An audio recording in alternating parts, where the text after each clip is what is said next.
daughter is here, and guess what she's doing? She's a professor at the University of Saskatchewan, and she's been working on a multi-year project. They're both originally from OCN here, and it is to rename the places around here in Swampy Cree. We're going to hear more about that effort. Also, a new documentary premieres today on CBC. It's called The Good Canadian. How good are we really in this country as we grapple with truth and reconciliation? Stay tuned. Today on Q. For over 50 years, Tantu Cardinal has brought powerful Indigenous stories to life, from her early days in Canadian TV to big films like Dances with Wolves and Killers of the Flower Moon. Tantu Cardinal will be here to tell you what's changed in her time and what hasn't. I have a whole new world in front of me, and I'm only sensing it. Q with Tom Power, this morning at 10:30 in Newfoundland, and on CBC Listen, or wherever you get your podcasts. This is World Report. Good morning. I'm Marcia Young. A U.S. government shutdown could be just hours away. Republicans and Democratic Party members have left a congressional meeting without reaching a deal. The main issue, health care benefits and reforms. The Democrats want them, but the Republicans say those negotiations could be separate from the shutdown fight. The CBC's Willie Lowry joins me now from Washington. Willie, what can you tell us? Well, the two sides appear no closer to a deal. Democrats, led by Senate Minority Leader Chuck Schumer and House Minority Leader Hakeem Jeffries, met with President Donald Trump in the White House for the first time since he took office last year. They were there to make their case. The Democrats are pushing for health care changes. They fear that health care costs for Americans will go up because of a spending bill passed in July. Schumer said the president appeared to hear their concerns. We have very large differences on health care and on their ability to undo whatever budget we agree to through rescissions. And I think for the first time, the president heard our objections and heard why we needed a bipartisan bill. Their bill has not one iota of Democratic input. That is never how we've done this before.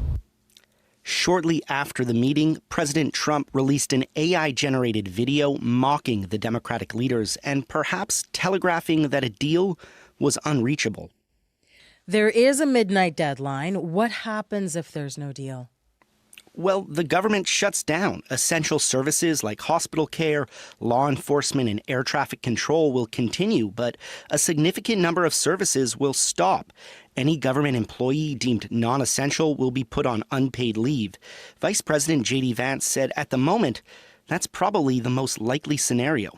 The fact that they refuse to do that shows how unreasonable their position is. I think we're headed to a shutdown because the Democrats won't do the right thing. I hope they change their mind, but we're going to see. Republicans, who hold 53 seats in the Senate, need 60 votes to pass a funding extension that would keep the government running through October. If they don't find them, the government shuts down when the clock strikes midnight. Thank you, Willie. My pleasure. The CBC's Willie Lowry in Washington. The presidents of the United States and Israel have an ultimatum for Hamas: agree to their new plan or face the consequences. Here's U.S. President Donald Trump. I have a feeling that we're going to have a positive answer. But if not, as you know, Bibi, you'd have our full backing to do what you would have to do. Prime Minister Mark Carney is also supporting the deal. He says Canada is standing by, ready to support large-scale sustained humanitarian aid operations in Gaza. But as Sasha Petrusik reports, it is not clear if any of that will be enough for Hamas to agree to this plan. As they opened their news in Jerusalem this morning, many liked what they saw. The main appeal? A promise of war ending imminently after 2 stressful years. Israel can live with that agreement. I was really happy. It's still tentative. Hamas has not yet agreed to the 20-point peace plan presented by U.S. President Donald Trump and endorsed by Arab leaders, Israel, and the Palestinian Authority. And even now, there are details with different interpretations. For instance, the plan calls for a credible path to a Palestinian state in the future. Something Israeli Prime Minister Benjamin Netanyahu says absolutely not. Political observers like Ansel Pfeffer say Netanyahu had to be pressured to agree on a ceasefire. But what Trump did last night was he put a full stop which could possibly end the war in Gaza after 2 years. And Netanyahu was forced to say, yes, this is a great idea, and we're going along with it. And that's the milestone. Even Israel's right wing is grudgingly accepting the plan, with a hardline cabinet minister predicting it could end in tears for Israel. There are plenty of tears in Gaza. They want the war to end, but worry their interests are being set aside. Nabil Awad doesn't think there are enough guarantees Palestinians will be allowed to stay. Sasha Petrusik, CBC News, Jerusalem. Colombia's foreign minister is so frustrated with the Trump administration, she has renounced her U.S. visa.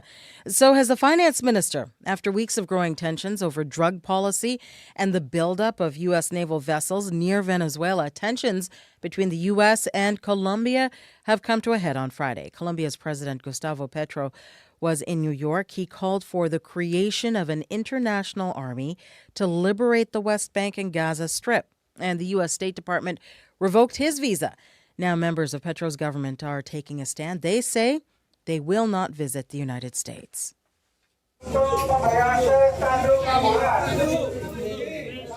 Rescue workers in Indonesia carry a man out of the rubble of a collapsed school. It happened in the East Java province on Monday afternoon.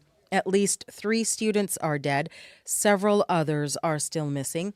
Emergency workers are running water and oxygen to those who have now been trapped for almost 24 hours. Nearly 100 people were taken to hospital. Officials say 2 additional floors were being built on top of the concrete building, and it appears the foundation couldn't support the weight. Alberta's teachers are poised to walk off the job. A province-wide strike could start as early as next week. 51,000 publicly funded educators voted on the province's latest offer, and it was rejected by the vast majority of the union members. As Liam Newbigging reports, that means class could be cancelled for more than 700,000 students in Alberta. Teachers will be on strike on October 6th. Jason Schilling, president of the Alberta Teachers Association, says the deal failed to change teachers' minds. Of more than 43,000 votes, nearly 90% said no. The government previously offered a wage increase of 12% over 4 years. New to this deal were commitments to hire more teachers and assistants. It's just not enough for what we're seeing in our classrooms. Schilling calls it a drop in the bucket, saying the job is complex. Teachers have to deal with special needs students and others with health challenges. Janelle Melanchuk, a teacher from Red Deer, says after 21 years on the job, the strike feels necessary. It's the last straw. Enough is enough. We can't keep going on this way. It's not fair to the kids. From kindergarten to grade 12, 700,000 students could be staying home from school. While Greta Gerstner says she's been prepping her child for that outcome, she thinks teachers are in the right. They are willing to stand up for our kids, right? And fight, even though it's going to hurt them financially. To me, that means a lot. On Monday, failing a settlement, the picket lines will go up. Schilling says the ATA is still open to talks with the province. Alberta Premier Danielle Smith called the contract rejection a disappointment and that she'll have more to say later today. Liam Newbigging, CBC News, Edmonton. On this National Day for Truth and Reconciliation, the next generation of family doctors is thinking about its role in eliminating racism from the healthcare system. It is an especially contentious issue in Quebec. That province is being urged to fully implement what's known as Joyce's Principle. It aims to guarantee Indigenous people can access healthcare without discrimination. But as Natalia Vexel reports, only some schools are teaching it to medical students. The patient is the expert in the room. The community is the expert at the table. Alex McComber stands before a classroom at McGill University's Department of Family Medicine. As the assistant professor begins his lecture, he reminds his students about the importance of Joyce's Principle. Bottom line, it's about fair, equal, respectful treatment. Joyce Echaquan was an Atikamekw mother of 7 who died in a Quebec hospital in 2020 as staff hurled racist comments at her. Her death led to the creation of Joyce's Principle. It's a call to action for the Quebec government to address systemic racism while guaranteeing health and social services free of discrimination for Indigenous people. So far, we have learned about the history and the background of the Indigenous people. Amir Chalati has been enrolled in the class since August. Chalati wants to become a family doctor. And he says that learning about Joyce's Principle will help him build better relationships with Indigenous patients. Actually, I encourage everyone to join these kinds of classes. McGill University adopted Joyce's Principle into their teaching in 2023 and is one of only 47 institutions to do so in the province. Julia Dubé is a spokesperson for the Office of Joyce's Principle. She says it's often adopted only through the commitment of a few individuals, something Dubé says isn't sustainable. It will not be enough until the changes come from a systemic level. Dubé says that 5 years on, the Quebec government still hasn't acknowledged systemic racism or fully adopted Joyce's Principle. Natalia Weichsel, CBC News, Montreal. That is the latest national and international news from World Report. I'm Marcia Young.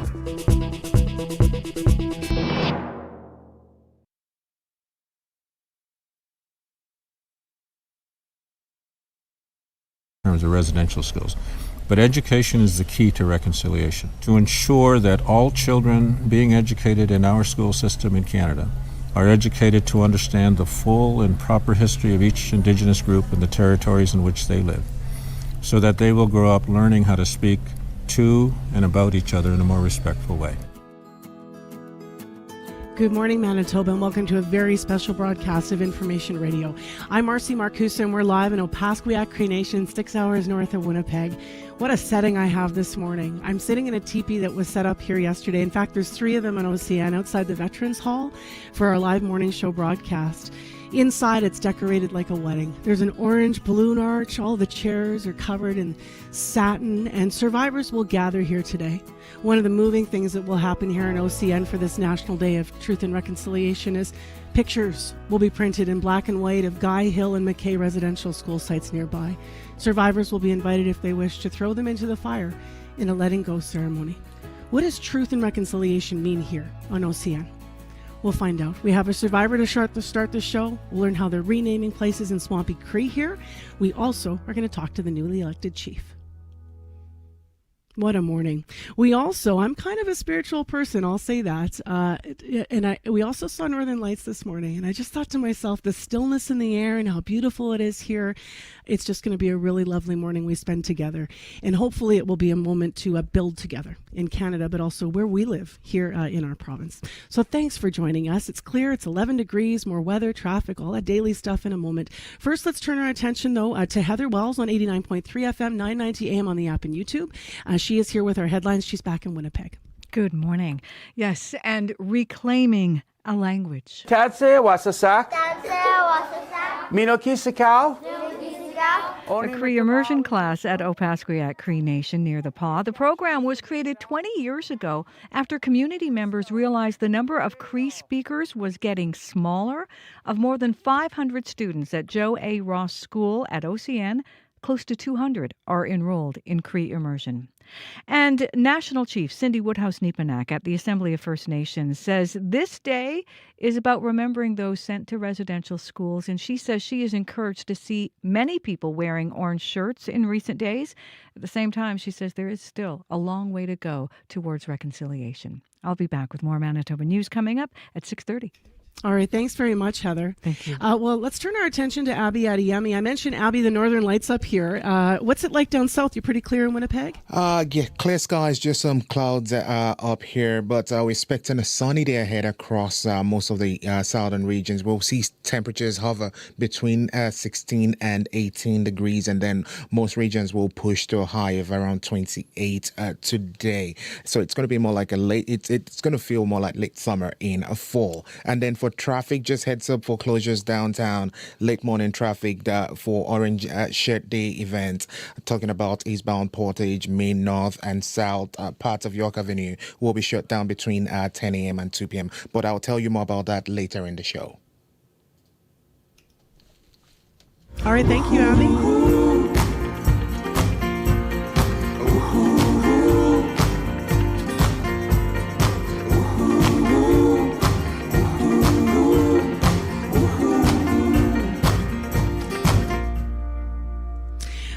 Let's get started on this September 30th. When you fly here into Opaskwayak Cree Nation, you can't help but notice how much the water means. There's so many big, beautiful lakes. When we were landing, I almost thought, are we going to land on land here? It's gorgeous. There's Clearwater Lake, there's Reeder Lake, Rocky Lake. Now, they all have one thing in common. I'm saying English names. This has not always been that way, though. Elder Stan Wilson grew up calling them by their swampy Cree names, and he still does. And now his daughter, Alex Wilson, is a professor of education at the University of Saskatchewan, specialized based in land-based education. Now, she's working with her father and other elders on this huge new map project with over 130 traditional names to be reclaimed. Soon that map is going to be unveiled to the community, and here in OCN, where they are today, because they're from here and they are up early and with me live. I'm so grateful you're here, Alex. Thank you. Good morning. Stan, thank you for being here. Oh, you're welcome. What did you think when Alex said she was going to go try to rename everything in Swampy Cree? Well, I thought it was excellent because the names identify who we are. Opaskwayak, Anisinanuak, Aski, Ochi. I could explain that more, but it would take a little bit of time. But I'm sorry I'm not wearing orange because, the President of the United States has absconded with the idea of orange. Well, I'll tell you what, we have an extra shirt, so we'll reclaim that for ourselves in Manitoba, and we'll get you a shirt, Stan. Alex, why did you want to do this, and how special is it to do it with your dad? Yeah, it's really a privilege, actually, and it started when our students were invited over to the Kingdom of Hawaii, and we saw their huge map that they had all in their language, and we thought, well, why can't we do that here? So we gathered all the elders together and worked with education and just started documenting not just the place names but the stories. And what's emerged from that is not just a reclamation of language, but a real connection to understanding how we are the land and how the language has emerged from the land. And what makes you say that? Is it because some of the translations are very literal? Some are literal, but it's just really highlights the devastation that colonization has done. Yeah. And so part of that colonization process is obviously the policies and procedures like the residential school era, but also the way that our territory was remapped and then place names given after explorers or people that donated money to corporations. And so unraveling all of that story and then really going back to what is the traditional name for this area or that area. And then we start to see a really beautiful story emerging. Before I ask you for a couple examples, you can think about which ones you want to share. Stan, where's your favorite place to be in OCN? Do you have a place of peace that you love? Yeah, where we live. Because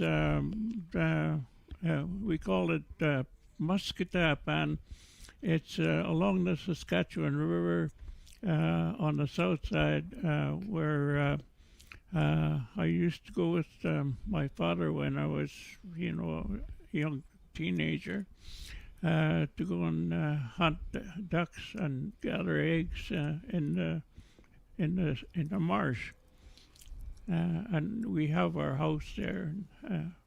How have you seen, Stan, OCN and the community, what it reclaim its language over the years? Because even the stop signs here now say, is it Kisipi? Yeah, Kipichi. Kipichi, pardon me. Yeah, that's okay. Yeah. Over the years, it's been wonderful seeing all this development, and it's due to our the leadership we had, like Gordon O'Loughlin, the chief, who was the chief when I was on council. And that's when the mall was built and the pulp mill was built. in the Tri-County area or community area. The town was supposed to get also funding. I believe it was going to be a Labatt's Brewery here to draw water from Clearwater Lake. But the mayor at the time said it's going to cost too much money. so some of that development bypassed your community. Yeah. What are some examples of places you're naming that you can tell us? Well, all the waterways, all the rivers, all the lakes, most of the streams, and then significant features that sacred sites and other places where we go to gather medicine. Can you give us an example? Well, you mentioned Clearwater Lake. Yes. So in English, Clearwater Lake, and in Cree, it's Atigameg. Atigameg. Yeah, Sagahigan. Atigameg Sagahigan. Sagahigan, yeah. Sagahigan. And so that means whitefish. And so in hearing that story, we also learned, and we know this as part of our family history, that we had fish camps out there in the spring and then in the fall as well. I love So that. it's part of the history of where we moved in different seasons. What has the reaction been? You've been teaching this map that you're creating, the remapping and reclaiming with language. What's been the students' reaction that when you've been starting to teach this? Well, we're working with all the schools here, and also with master students and teachers from across Canada, and the reaction is usually everyone's really happy about it and excited, and the elders as well, because we have them coming and telling the stories of the different place names. What does it feel like for you, Stan, to hear these place names? Do you think of yourself as a boy? Well, I'm 86 years old right now, but wow. It's gratifying to know that many of our young people are interested in reclaiming our language, Neinuemuin, and also our history. I've been working with young parents that I've been telling them the meaning, the deep meaning of the words, like Opaskwayak, Anisininiwak, Uto Uchi, Uchi. And what is the deep meaning of that? How much time do you have? Oh, probably a minute or two. Well, they're always telling me I'm running out of time. But well, Anisininiwak has to do with our origin story, because our word for spirit is Achak, which is the same word as stars. Which is the same word as Kaganatis Achak, the Great Spirit. So our origin story is that our original ancestors came down from the Great Spirit, traveling from one star to the next on the constellation, the Big Dipper. And when the handle of the Big Dipper was closest to the Earth, they came down to here. Your community was created. Well, it was here, but yes, but our ancestors arrived here. Yeah, it's a beautiful story. Just last, you have big plans for this map, literally. So when are you unrolling it and where? Because it's going to be on the floor somewhere, or the wall somewhere. It's a 20 by 30 floor map. It's going to be in the gym at the school, and then hopefully, well, we already are developing curriculum around it. We're working with the Indigenous Design Studio at U of M and other people, and funded by the Lawson Foundation. Amazing. Just last word to you then, Stan. What are you thinking about today on this Truth and Reconciliation Day? What's your message maybe to young people this morning? I would like our people out there, our treaty partners, to stand up and support us, like our warriors did during the First World War and the Second World War. They volunteered in many numbers, and many of them never made it back. So we're wishing and wanting other Canadians to stand up for us like we did, our ancestors did back then. That's my hope. Have a peaceful day. Thank you so much for being here. Yeah. Thank you for inviting us. Thank you, Alex. Alex Wilson, professor of education at the University of Saskatchewan, a member of OCN. She's here with her father and elder, Stan Wilson. You're listening to a special broadcast of Information Radio on CBC on this National Day for Truth and Reconciliation.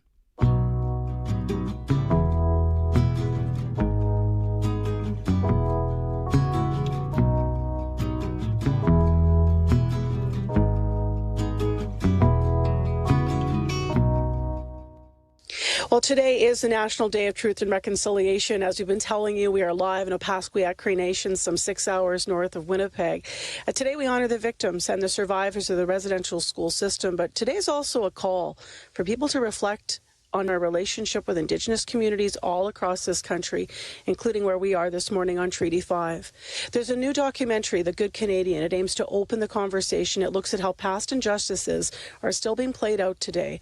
Here's a clip with one of the key voices in this doc, social worker, academic, and advocate Cindy Blackstock. It was clear to me, even as a very young child, that we were being treated differently than everyone else. People assumed that I wouldn't achieve very much in my life. All of these messages were just enveloping me in northern British Columbia. And I didn't know the word for it back then, but it turned out to be systemic racism. The Good Canadian premieres today on CBC, CBC Gem, and APTN. Lena Minifee is the film's co-director and co-producer and First Nations filmmaker. She's a member of the Kikatla Nation of Northern British Columbia. And today we've reached her in Vancouver. Hello to you. Hi, good morning. Tell us a little bit more about what sounds like just an incredible documentary. Thank you. It's a 4-year ongoing project, so we're so honored that it's coming out today.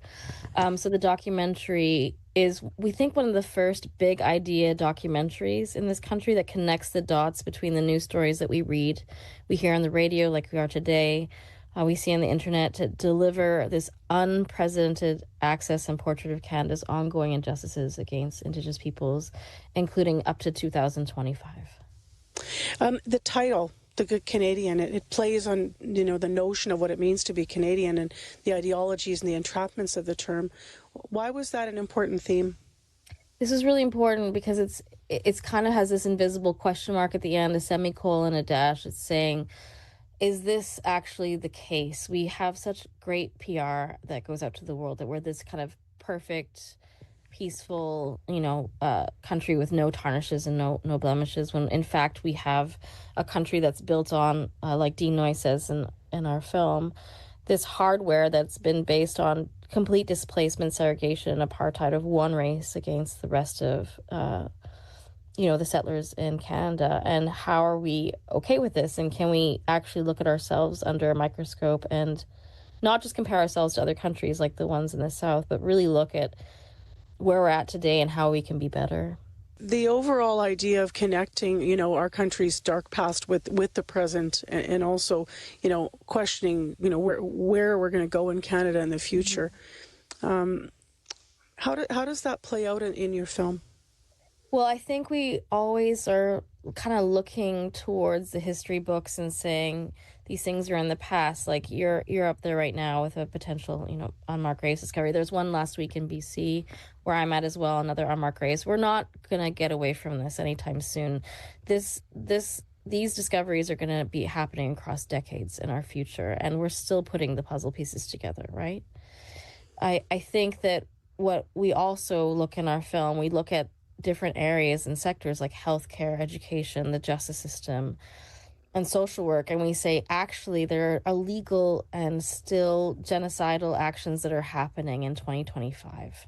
We're playing a lot of Murray Sinclair in our show this morning. It's the first, Truth and Reconciliation Day since he passed away last year. Of course, in Manitoba, it resonates because he's from here as well. So we're hearing his words. There were 7 generations of Indigenous people to go through residential schools.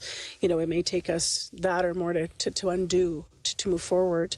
But it's been 10 years since he first gave us, and the Commission gave us, and the survivors gave us the Truth and Reconciliation Commission, calls to action. Where are we at a decade later?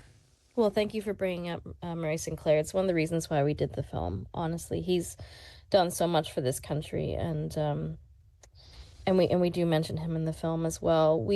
We now only have 13 out of the 94 recommendations in place. I don't know how it's possible after 10 years that we've only got this far, but I think people really are forgetting that most of the recommendations are not just through federal, provincial, and municipal government changes. It's actually individuals and organizations and those folks that have to implement the rest of them.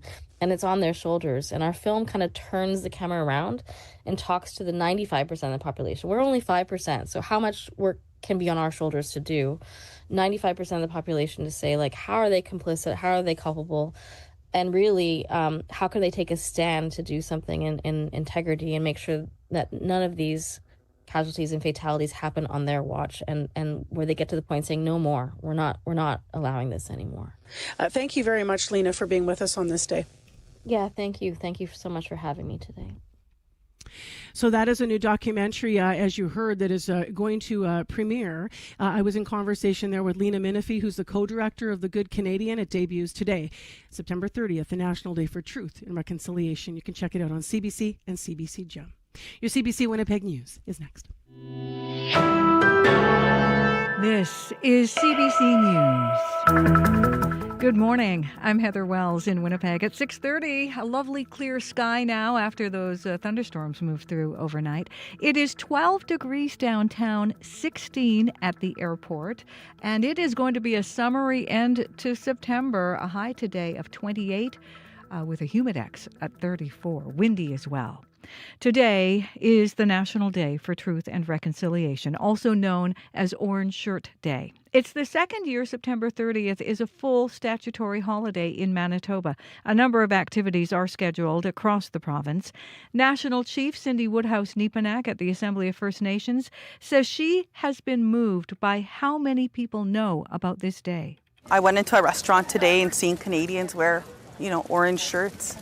Do you know how that makes my heart feel? Like wow, like we're moving, we're coming together in a good place. Are we going to get where it's perfect? Absolutely not. There's always room for growth, and there is, because it's still so young, it's in its infant stage. We have a long way to go. Woodhouse-Nepanak says this day is about remembering those forced to attend residential schools, ensuring all Canadians are educated on this part of the country's history, and learning to understand one another. Singing the anthem in Cree. It's long overdue that we see events that honor the traditions and cultures of Indigenous people in such an important organization like the Winnipeg Police. So it's very hopeful, and I'm very hopeful that it will continue in years to come. And that is Sheila North.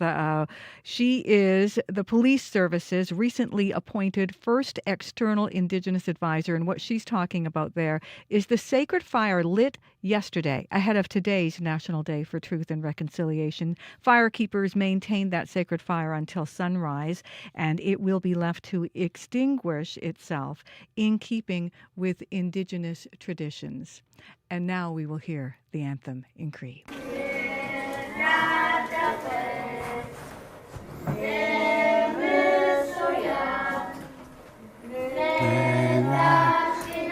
Students at an elementary school in Opaskwayak Cree Nation near the Paw, they are in Cree immersion as that community reclaims its culture and language. CBC's Felicia Adam spoke with a grade 3 student, Ronan Hall.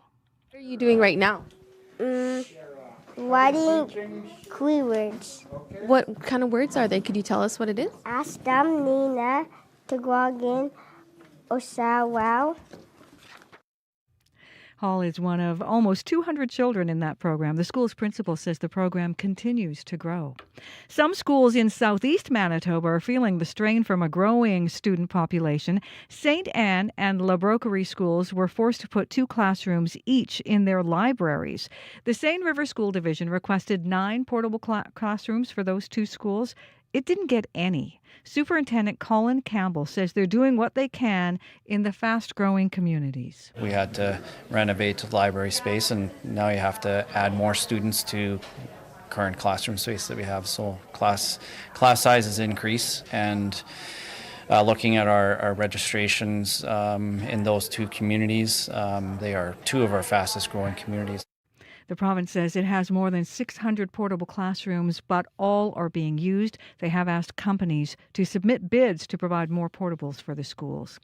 Alberta's 51,000 unionized teachers have voted to reject a 3-year tentative deal with the province. The teachers voted 89.5% to reject the contract offered to them. And now the Alberta Teachers Association says its members will go on strike starting Monday, October 6th. Premier Danielle Smith reacted to the news at a public forum in Calgary last night. We are disappointed. I mean, we have heard the issue that teachers are experiencing is around complexity in the classroom size, as well as the number of newcomers who have English as a second language that is putting pressure on the classroom. So we've got some things that we've got to talk with the teachers union at the table around getting more education assistance. The union represents 51,000 public, Catholic, and Francophone teachers. If they go on strike, it will be the largest teacher strike in Alberta's history. You can hear more national and international news coming up on World Report at 7. And a traffic note for you this morning. Northbound Main Street is closed between Hartford and Belmont. Winnipeg police have been there since 5 o'clock this morning. That's an area close to Kildonan Park. Police expect those northbound lanes will be closed at least for another hour or so. Once again, that's northbound Main Street closed between Hartford and Belmont. You can find more news updated throughout the day at cbc.ca/Manitoba. All right. Thank you very much, Heather Wells. Thank you. Well, we are live here on a very special day at OCN, and we're so pleased. The community has been so welcoming to us here. And Abby Adeyemi back in Winnipeg here. I know it's 6:35 a.m., but are you ready to be jealous? Go ahead. Okay. So I have 2 things to tell you. First of all, it is so pretty up here, you can't even imagine it. Like the water, the clear sky. People will probably think I color touched the photos on my Facebook page yesterday over Pike Lake. I did not. That is how blue everything is and how gorgeous the leaves are. And we have northern lights this morning. Yeah, I know. That's like a sign. Oh, also, the community fed us last night. We had community members, counselors, and the chief, who, if you're watching, actually probably see the chief. We're going to talk to him this half hour. Hi, Michael Constant. Good morning. Good morning. They fed us last night, and it was amazing, Abby. We had fresh sturgeon and pickerel, and we had duck soup, and we had It's Danek. not 7. You're making me hungry, Marcy. I know. Never mind the bison stew, my friend. It was just, I can't say enough about the generosity of this community. So I just want to say thank you to everyone who has been welcoming to our CBC teams here. And yeah, we have much coverage here from the day. It's going to be a moving day. There's a breakfast plan for later, speaking of food, that it will be on Fisher Island. That's the site of the McKay Residential School. It's about 10K outside of OCN here. So that's going to be very moving. Also, the hall. We're out at a teepee at Veterans Hall, right in the middle of OCN here. Veterans Hall is where a lot of the gatherings will happen in community, but it is all set up now. And as I said earlier, it looks like a wedding in there. And I think it's fitting. It's like this beautiful, almost formal welcome for people who will be coming for Orange Shirt Day and for survivors. There's this orange arch of balloons, and all the chairs, are covered in white satin and orange tablecloths. Even the place, Abby, is glowing with orange lights outside. So it's it just looks really still and poignant, I think, this morning for what's to come here today, because there'll be lots of emotions today. Joy and reconciliation and where we go from here, and little kids. We heard some of them in the news, and learning. And then, of course, there will be some sorrows in their remembrance as we speak and hear the truth again of where we've been. So what a day we have ahead.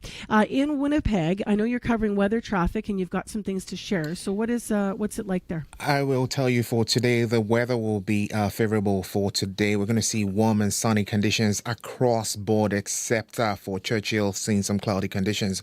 It's going to be more like a clear sky and sunny day with temperatures just climbing close to 28 in most of the regions today. We're currently seeing 11 to 12 degrees from north to south. south, and we're spotting 7 in Thompson and 8 degrees in Churchill at this time. Most of the regions warming up to the 20s today. And for traffic, several roads downtown will temporarily be closed for the Orange Shirt Day Healing Walk in honor of survivors. That would start between 8 and 5 p.m. today. So I'll give you more updates about that as we get into the show. All right. Thank you, Abby. Thank you. 788-3093, by the way, if you need to update Abby with anything this morning. All right. Let's go to business news. We do have our regular show features to cover. We want to check out what's happening. And so Hallie Cotnam is here with us. Good morning. Good morning, Marcy. So you have a story this morning about concerns over one of the nation-building projects that the federal government announced 2 weeks ago, right? Yes, a Dene Nation in Alberta is worried about a plan to fast-track a carbon capture project. The Cold Lake First Nation says the federal government needs to consult with them about the Pathways Alliance project, which, when completed, would neighbor their land. And it was identified as a priority for the second wave of projects to be fast-tracked. And the idea is to transport captured CO2 from the oil sands via a pipeline to the Cold Lake area of Alberta for permanent underground storage. Chief Kelsey Jacko says his community won't benefit economically, but will take on a lot of risk because of the potential for spills and leaks. There's no money attached to this. We're going to be storing the garbage in the ground. Is that science even safe? We still have questions about water. They're just going to ram it through, and they're going to ignore certain acts. But my people are not benefiting, and the environment is suffering with the wealth that comes from our country. That my people are living in a third world condition, not only my reserve, other nations too. So we talk about reconciliation. It's frustrating. That's Chief Kelsey Jacko from the Cold Lake First Nations. Pathways Alliance says it has been consulting with local Indigenous groups and will continue to hold public sessions throughout the year. Today, of course, is the 5th annual National Day for Truth and Reconciliation. We're going to be talking about, of course, throughout our whole special program from Opaskwayak today. How can people use their buying power to help? By choosing to support Indigenous-run businesses when we buy goods and services. Annie Corver says there's a role for all of this in reconciliation. She's a member of the Métis Nation and runs Rise Consulting, which helps Indigenous businesses get established. Something that we can all do is we can change our purchasing habits around things we buy for gifts. So I think about an organization that I've recently supported, Cheekbone Beauty, owned by Jen Harper. It's super simple to hop online and buy gift cards for people in your life. Everybody needs good mascara or good lipstick. These are all really simple changes where, you're making the purchase anyways. Go online to the CCIB marketplace and look for an Indigenous business to support instead. Just to reiterate something that Annie mentioned there, this database, it's the Canadian Council for Indigenous Businesses website. You can check it out for yourself by going to ccib.ca. Thanks very much, Hallie. Okay, thanks, Marcy. That is Hallie Cotnam with our business news this morning. Time right now is 6:41 a.m. on 89.3 FM, 990 a.m. on the app and YouTube. My name is Marcy Marcusa with our team here on a special edition, the September 30th edition on the National Day for Truth and Reconciliation of our morning show, Information Radio. We are live in OCN. Now, later on today's show, we're going to take you to an empty field about 10 kilometers outside of OCN where only remnants are left of the old McKay residential school. That's where CBC Manitoba reporter Felicia Adam shared a beautiful moment with Janet Head, who is documenting the history there. Have a listen. This area is surrounded by trees. It's sort of peaceful here. Yeah, it's very peaceful. Yeah, Is that contrast? Something that you think about, when you hear the goose, it's connection to the land, and it's hearing them honking and singing and seeing them in formation. They tell a story when they go into that V. That lead goose goes to the back, and another one takes over. That's us. Family, we say that. In my family, we say that. If I get tired, one of my other siblings takes over. We're still recovering because we're still recovering from what happened to Indian residential school. The impacts are huge. They're huge in my family. They're huge across Canada. They're huge across Canada. We're healing. We're healing from what happened to our parents. The traumas that they carried. The traumas that they carried. The traumas that my grandparents carried. We carry them. So we have this heavy load that we're carrying. And we need to let that go. And I say it's so easy. It's not easy. It's a painful process of looking into your family. Your family.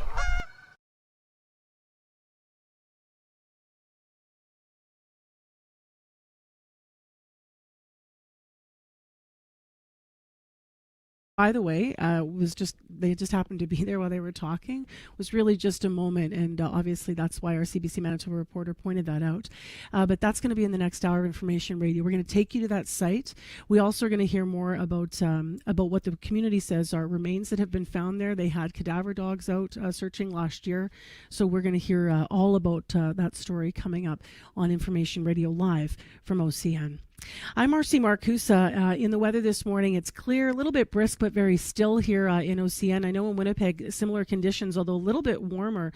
In OCN here this morning and in the area around the Paw here, we woke up to 11 degrees.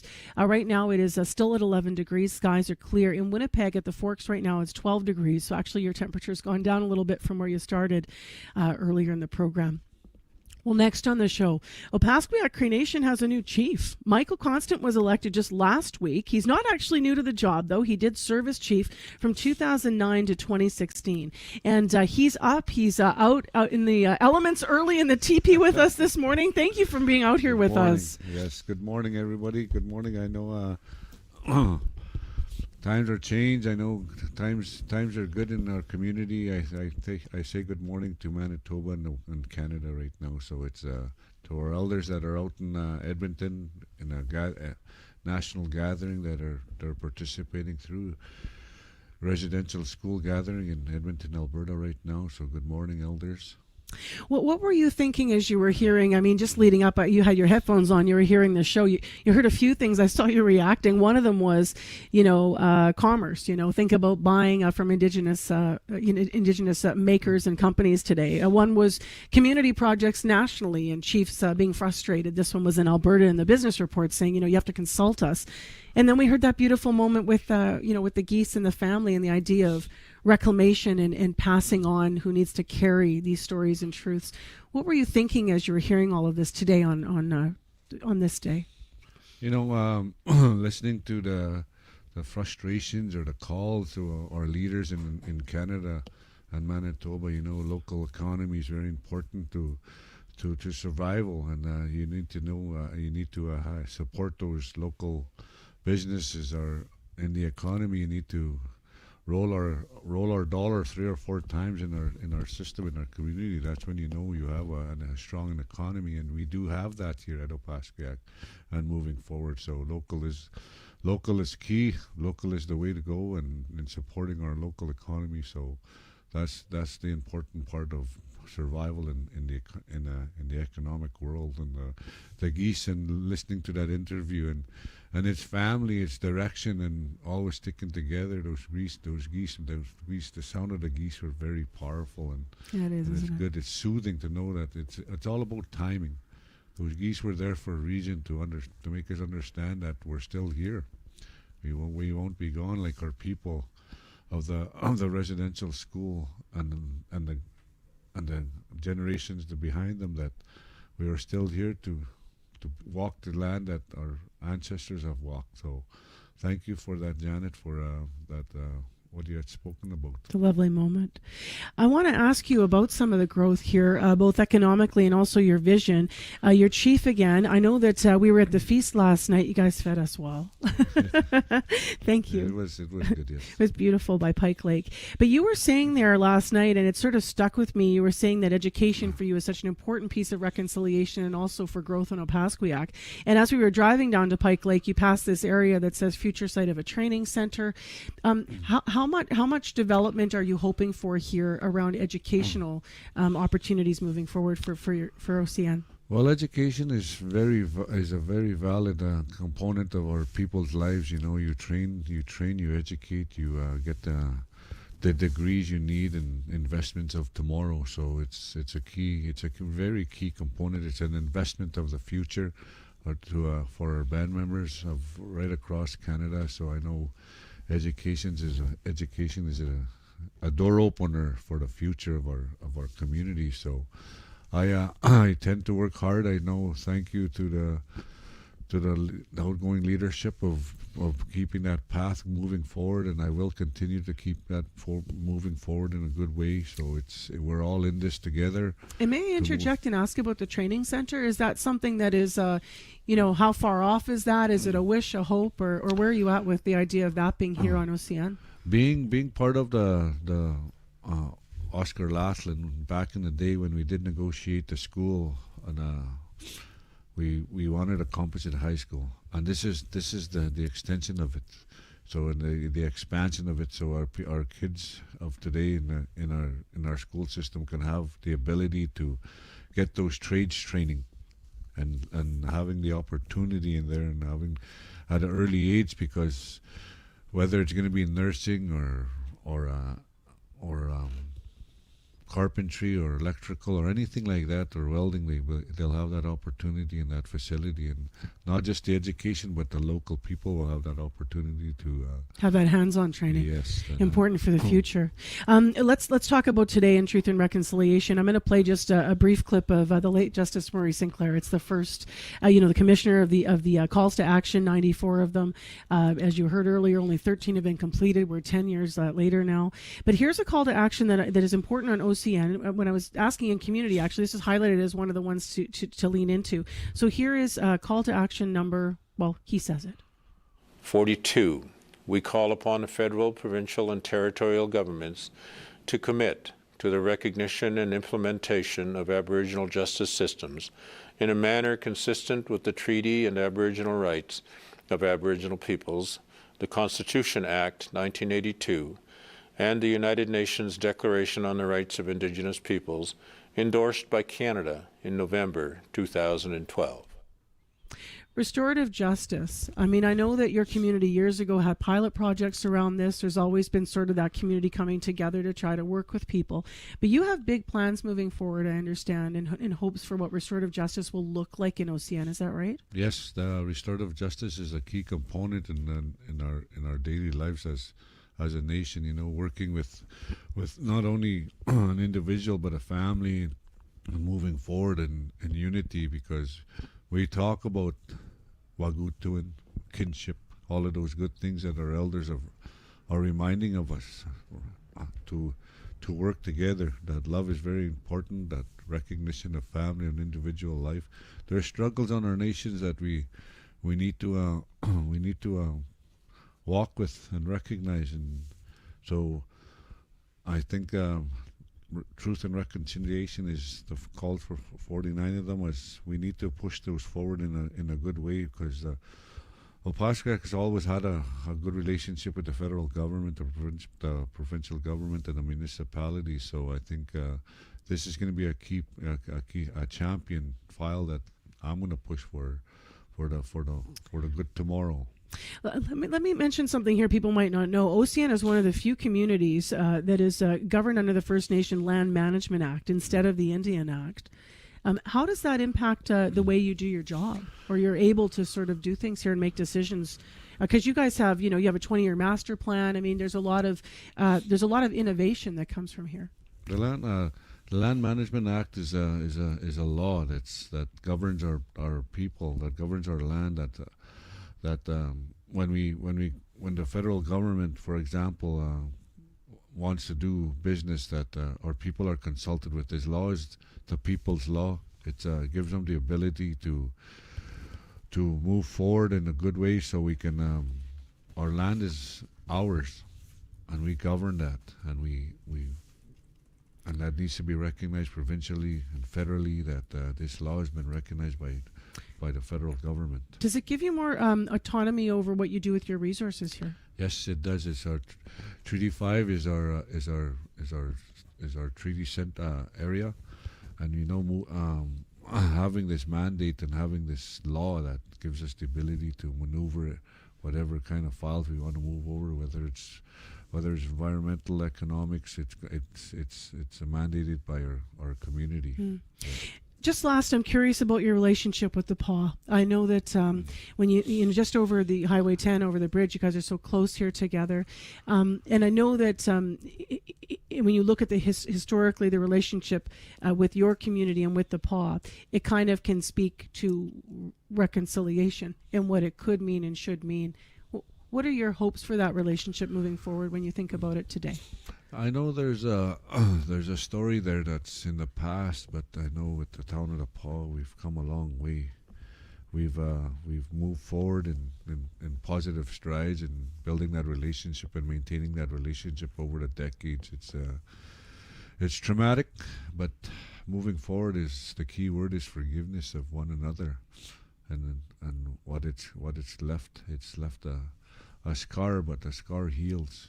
That heals in a good way, so we can understand each other's being and working together. Are you thinking about Helen Betty Osborne?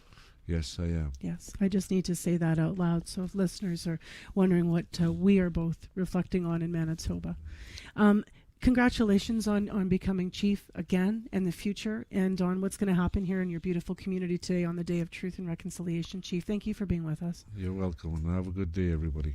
And I'm going to thank you properly and say Kinamas Kimiten. That is Michael Constant. He is the chief of Opaskwayak Cree Nation. Here on Fisher Island in Opaskwayak Cree Nation. To the left of me, there's a little orange flag. It's one of 6 you'll find on this land. It's the former site of the McKay Residential School.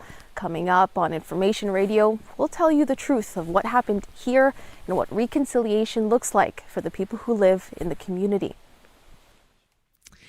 Well, we have the whole show full of celebrating OCN, as well as leaning into the important stories, as you heard, the politics, the growth, everything here. And so let's play a bit of music from someone that comes from Opaskwayak Cree Nation. Here's Manitoba's own Desiree Dorian, and Remember Your Name.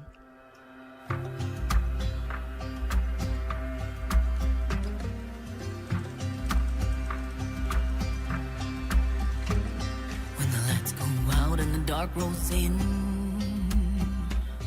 when your body's bruised and you just can't win, when you scream out loud but you have no voice, you had a dream, now you have a choice. Remember your name, remember where you came from, touch your skin, touch your face, raise your head, take your place in the cold.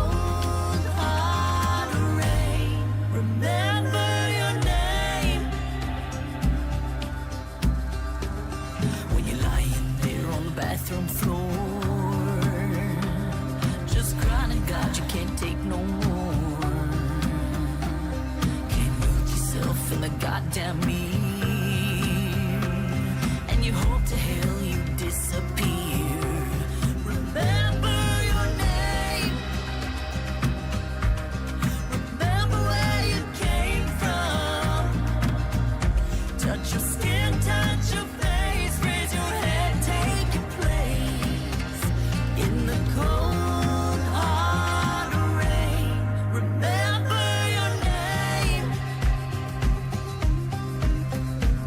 remember the ones that came before you. Remember OCN's own Desiree Dorian, and Remember Your Name on this Truth and Reconciliation Day live from the place where she's from OCN. We're in a teepee just outside Veterans Hall here, right alongside this First Nation. We have special programming ahead on CBC. I'm Marcy Marcusa with our team here at the show. You are listening on 89.3 FM, 990 AM on the app, and you've been watching on YouTube as well this morning.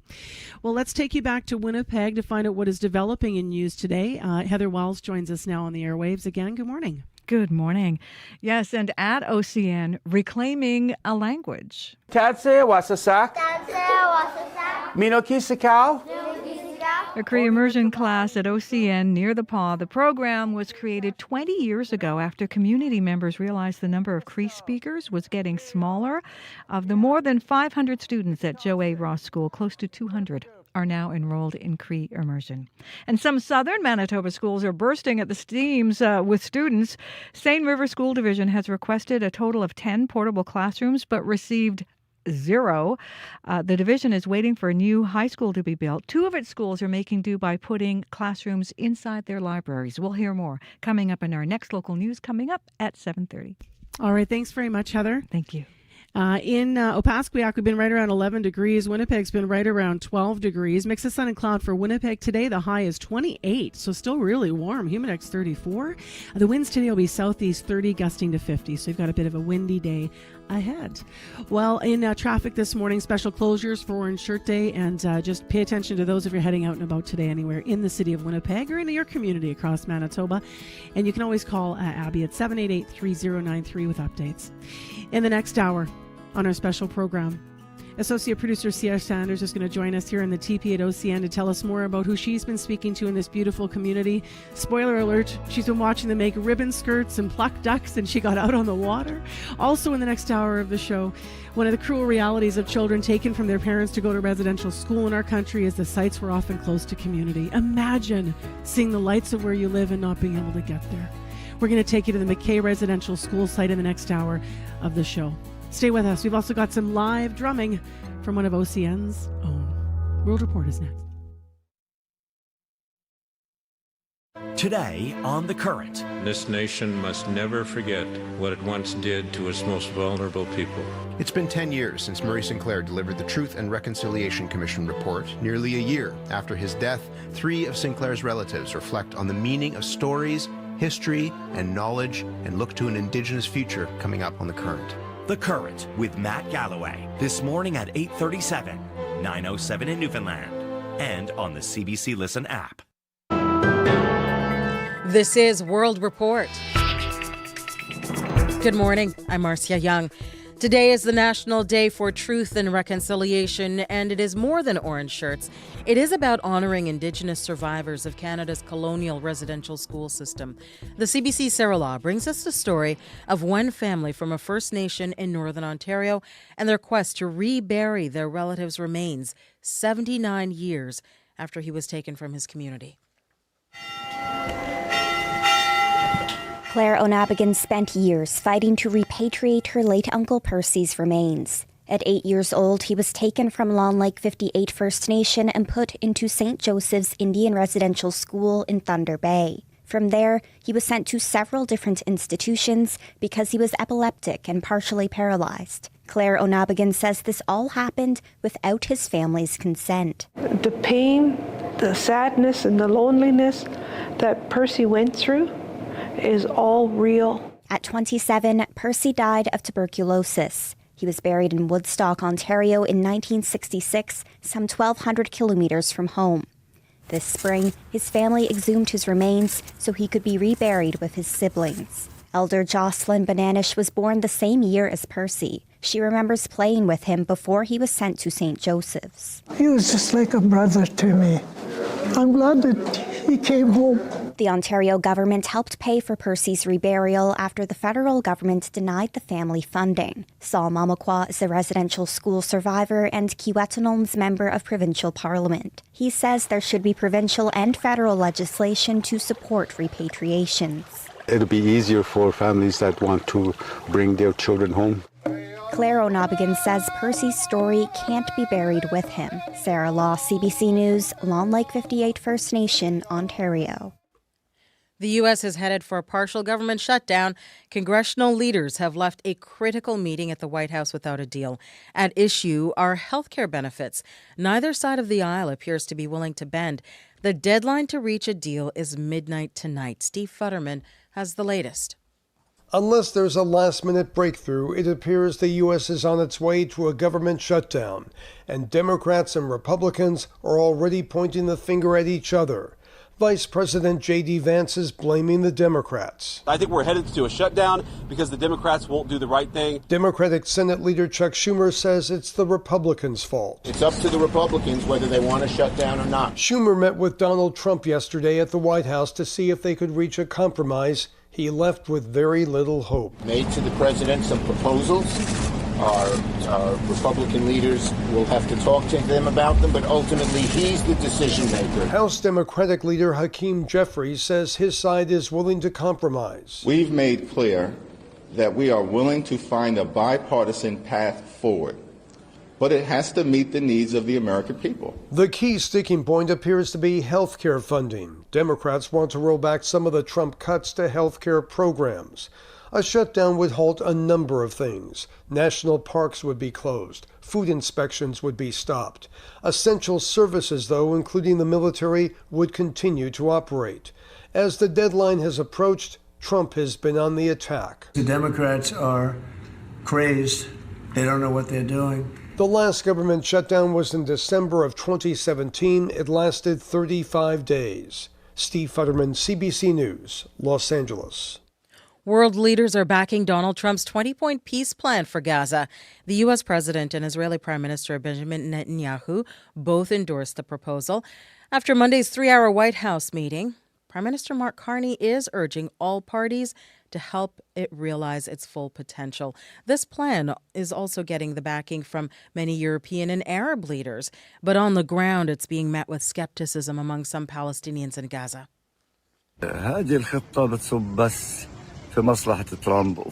The deal only serves the U.S. and Israel, says this man. We are the victims here, he says. No one is standing with us. Hamas was not part of the talks, and so far they have not replied.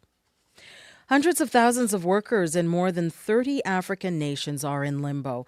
A key trade deal with the United States expires today.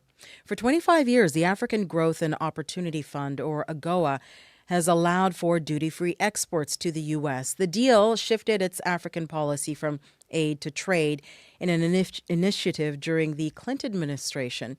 African leaders have been lobbying Washington intensely, but it appears the Trump administration has no plan to extend the pact.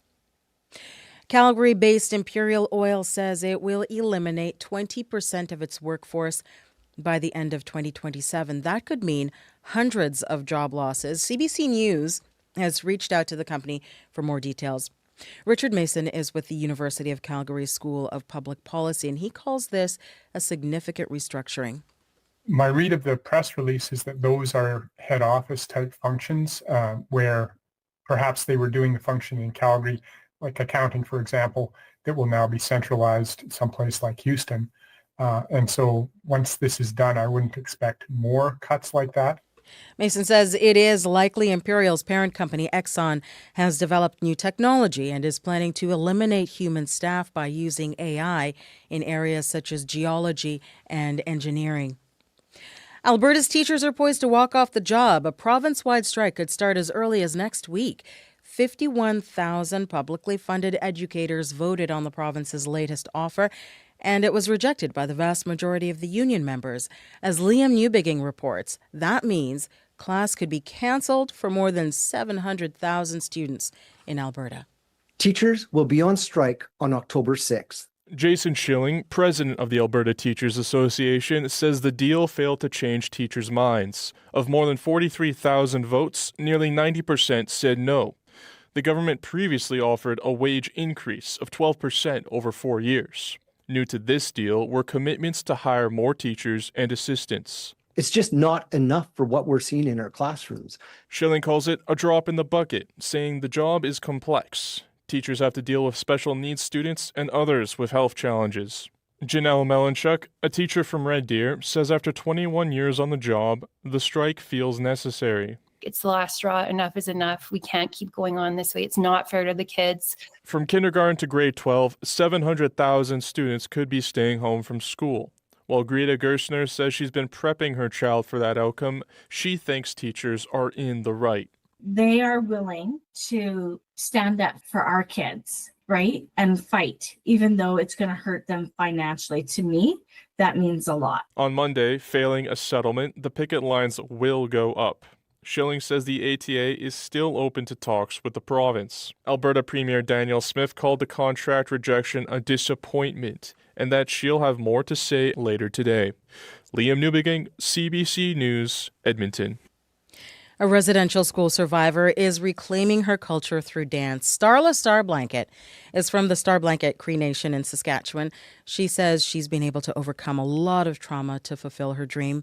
The CBC's Louise Big Eagle has her story. All right, they can hear you now. Let's give them a big round of applause. Starla Starblanket has been wanting to dance powwow since she was 5 years old. For the 55-year-old grandmother, that was taken away when she entered the Qu'Appelle Indian Residential School at the age of 7, and as she got older, she was working on healing, so she may one day dance in the powwow circle. But all that changed in 2023 when she had to have surgery. My spine developed a curvature. My left knee absorbed the brunt of these injuries. It needed to be completely replaced.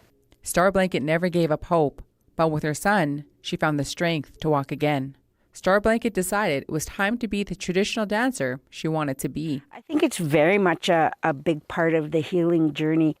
What I found when I put that regalia on and I took my place in line. Earlier this month, the residential school survivor danced traditional for the first time at the Treaty 4 celebration powwow in Fort Qu'Appelle. And Starblanket felt she made it. And she wants everybody, every child, to experience that moment. So she hopes residential school survivors take back that inherent right. And I reclaimed that for that little girl that lives inside of me. So that's where my pride came from. Starblanket danced during a women's special at the Treaty 4 powwow, something she did with happy tears and community support. Louise Big Eagle, CBC News, Starblanket, Cree Nation.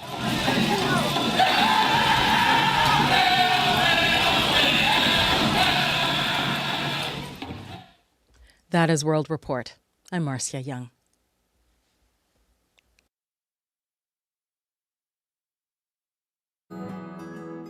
Danse ni watan chupigian suniganik yo kapewanotea Good morning from Opaskwayak Cree Nation. We are live in OCN this morning. I'm Marcy Marcusa. Thank you for joining us for a very special program here on the National Day for Truth and Reconciliation.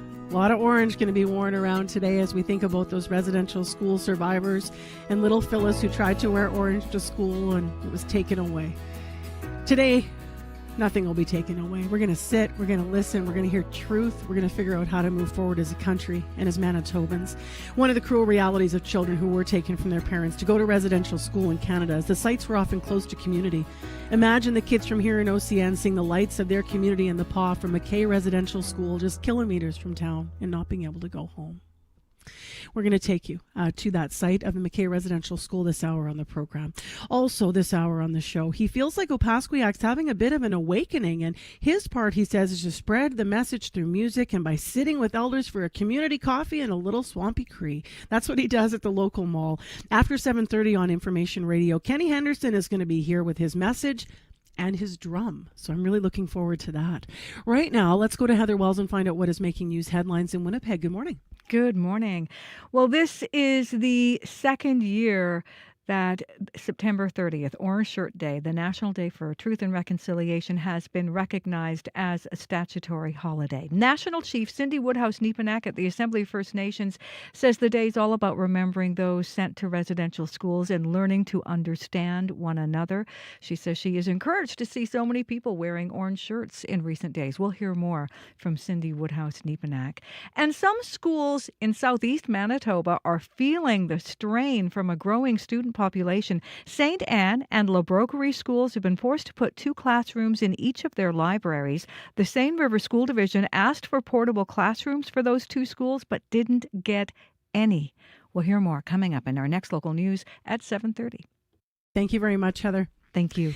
Abby Adiemi is covering weather and traffic, and it is still pretty much the same here in OCN. The wind's picked up just a little bit outside the teepee. We can see that with the flags flying here. Abby, what's it like for the rest of the day? Definitely, Marcy, you're going to see things warm up, especially for that part of the province later in the day. We're looking at temperatures getting close to 25 for communities around Adapa and Flin Flon. Right now, Winnipeg, we are at 9 clear. The sun is about to make its appearance. We're seeing that wind coming from the southeast already, and that would push the hot temperatures for Winnipeg to about 28 degrees, but with the humidity factored in, it will be feeling warmer than that, and that's what we'll see for most of the regions in the southern parts of the province today. We warm up to close to 30 degrees in some areas down south, while up north we're seeing temperatures between 6 and 13 right now, and the high for that part of the north would be around 20 to 25 degrees.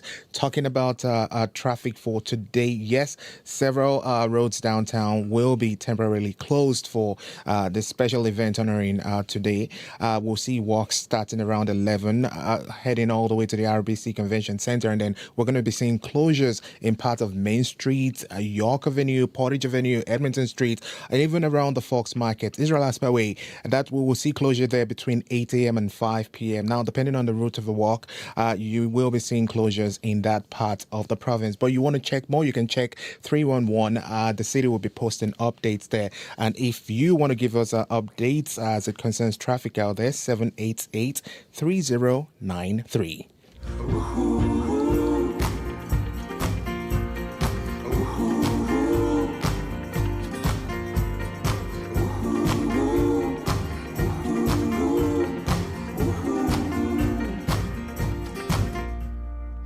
So let me just set you where we are this morning for a moment, Manitoba. So Opaskwayak Cree Nation, where is that again? It's just over the bridge on Highway 10 from the Paw, Manitoba. If you drive here, it's about 6 hours north. It's kind of central north. It is also the community that is home, OCN, to 6,800 members. Now, about 50% live on reserve here. They live about 3,000 people, and then the rest in other communities. And there's going to be a lot of action here at OCN today. So we're in this teepee. We are just outside Veterans Hall. It's all set up for a big special event later. People are going to be in orange shirts and walking through the community from the local arena down there. And then there are going to be some speeches, comments from survivors, some beautiful ceremonies happening. And then there's also at the McKay Residential School site later this morning, there's a breakfast happening there that's going to be going on. They're going to be doing ongoing education. This is a very forward-thinking, vibrant part of Manitoba. And this community is really leaning into all kinds of things, including traditional ways and looking to the future with their youth. Now, we are here because of Communities in Focus. So Corey and I are here with the live show today for our team, but also there's been a wider team from CBC Manitoba. So our colleagues, Austin Shebakigit, as well as Nadia Kidwai, Travis Golby, and Felicia Adam are here. And so is our associate producer, Sierra Sanders. They've been up in Opaskwayak looking at all kinds of different stories about this community as part of our project. And Sierra's been here since Friday. So she's had a chance to do a bunch of things. We wanted to hear a bit about that. She's been learning about the people of OCN, and she got out on the water as well. So good morning. Good morning, Marcy. You've been all over the place. So I know you're just going to kind of give us a glimpse of some stories you'll have in more detail in the weeks ahead. Let's start with getting out on the water. What did you get up to there? Who are you with? Yeah, so I met community member Omar Constance, and he's a local hunter. He's been hunting on this land since he was about 4 years old. He started hunting with his dad and then eventually hunting with his uncles as well, and then started learning from other hunters and getting out on his own. And he also helps with the schools here with land-based learning and the community. And he and his wife, Crystal, took our crew on a fishing excursion on the Saskatchewan River, which runs through just around OCN and runs through the Paw and kind of separates the Paw and OCN there. And we went looking for sturgeon. Unfortunately, we didn't catch anything, spoiler alert, but that's okay. But I got to hear him talk about the challenges of land-based learning here in the community. The biggest challenge we're facing right now is technology. Cell phones. It's really a big distraction, and it's, as you go to a no area with no cell phone, and you got a lot of concentration, but as soon as you hear that cell phone goes off or talking, and that's the biggest challenge we're having, I see right now.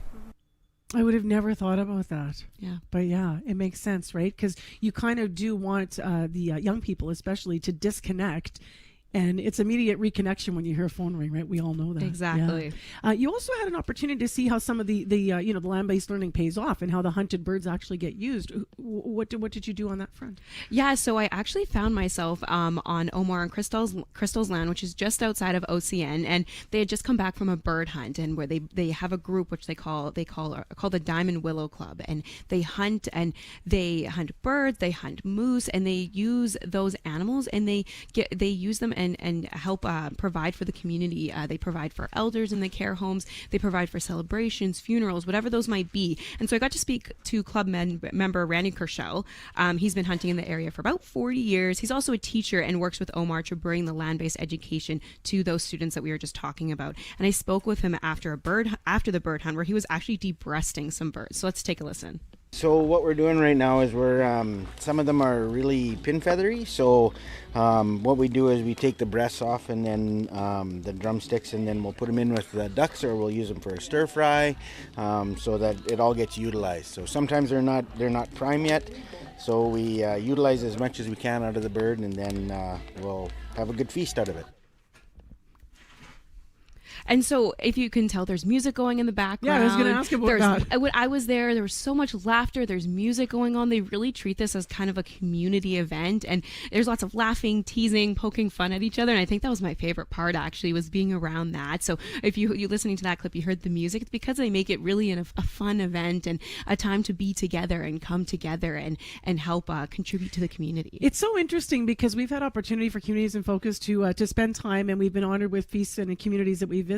And every community has its own texture. And this is like last night, even at the feast, like the Omar came with the tunes blaring in the background, and we were up there by the lake, and it was just that spirit kind of carries through. Exactly. The other thing we heard yesterday a lot, and we actually saw, and this is relevant to what you're going to play next, is there was cheering when it comes to sports yesterday. When Corey and I were driving through, actually just outside of the teepee here, you can see the streets.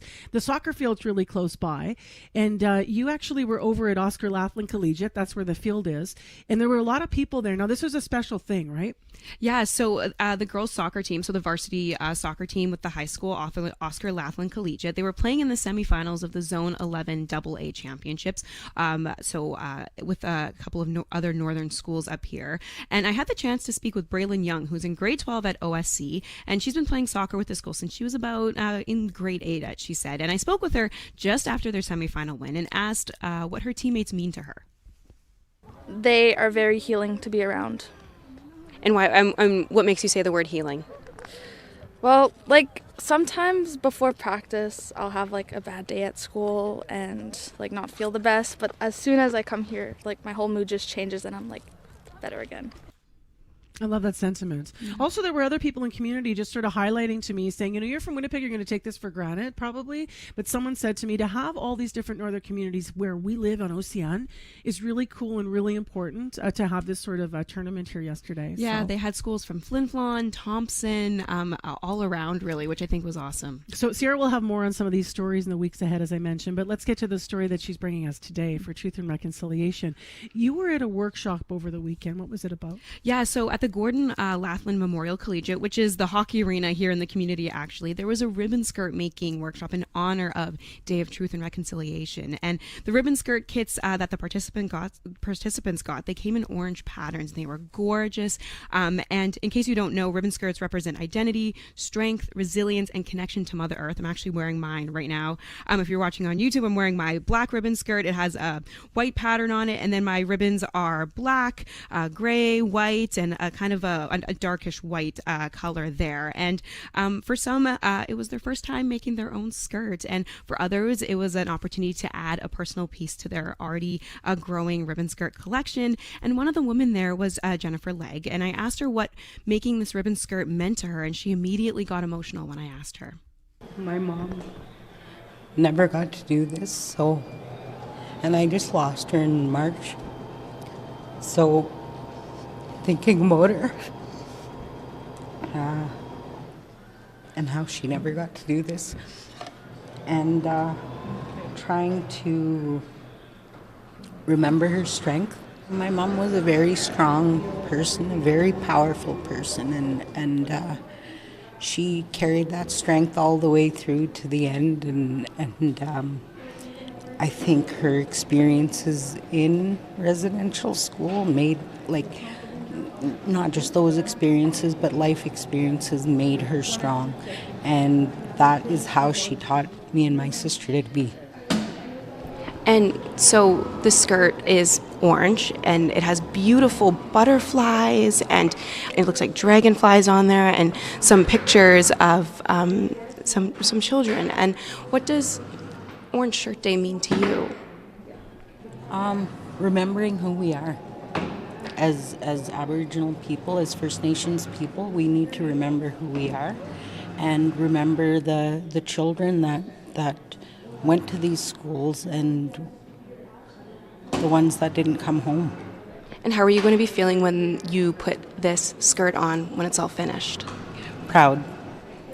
Really, really proud because I've never done one before and so far I like what it looks like and I'll feel very proud and accomplished and it's teaching me how to continue and make more. I've already got a kit at home that I want to start. My name's Tamika Rhodes. And how old are you, Tamika? 15. And is this your first ribbon skirt that you've made? No. How many have you made before? I've made one when I was younger, but this one's completely different because I had it separated and these ones are together. Okay, and so I see you're sewing on some black and red ribbon. Do these colors mean something to you, or did you kind of just pick them because? What's the feeling of them? My sister is doing the same exact kind of thing, and I just personally like how they look together. Yeah, for sure. And so you mentioned that this is the first ribbon skirt that you've made. What's the hardest part about making a ribbon skirt? How hard it is to keep it straight.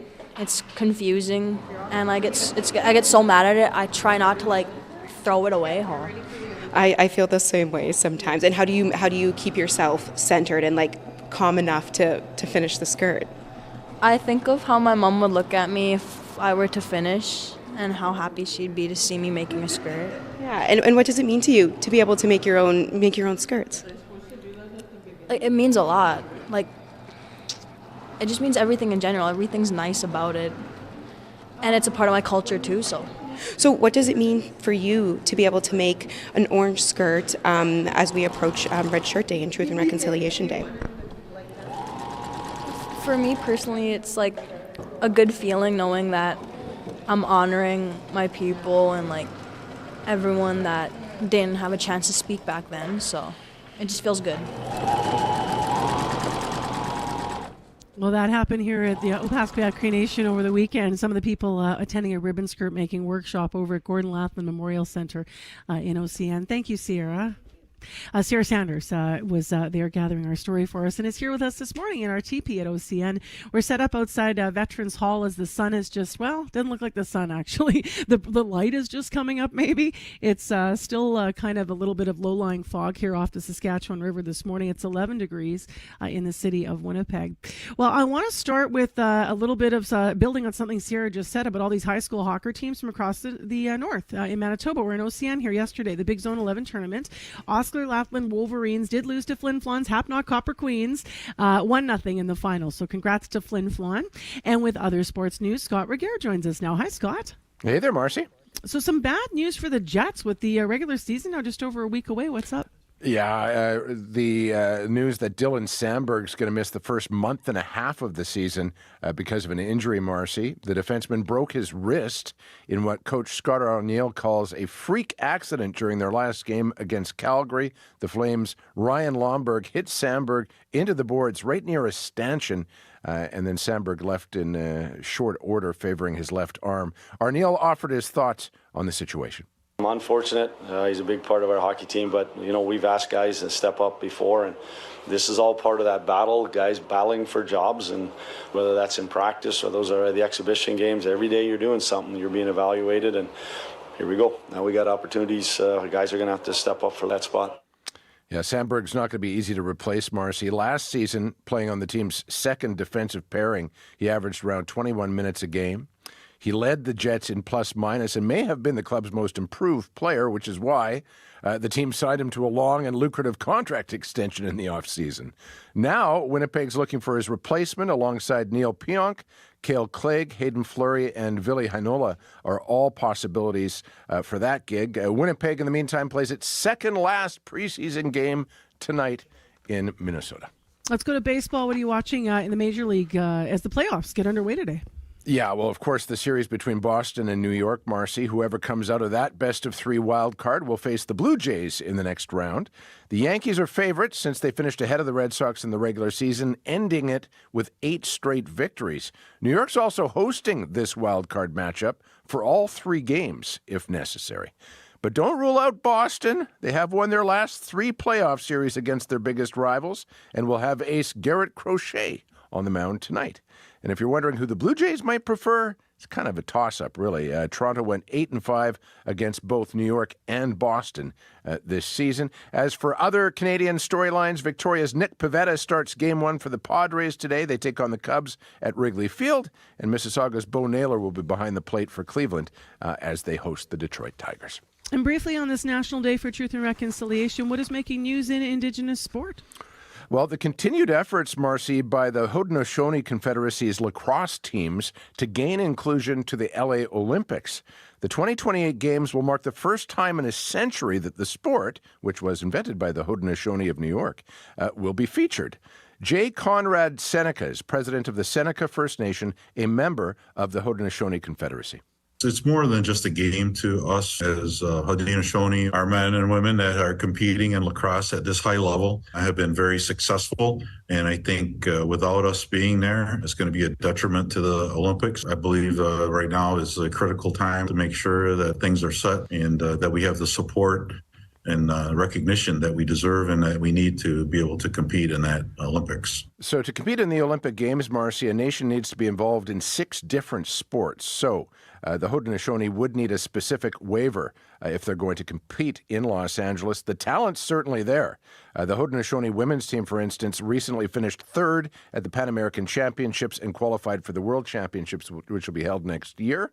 Former U.S. President Joe Biden is among those who's voiced his support for their inclusion at the next Olympics. The Trump administration has yet to make a public statement about that possibility. All right, Scott, thanks very much. You betcha. That is Scott Regehr with CBC Sports.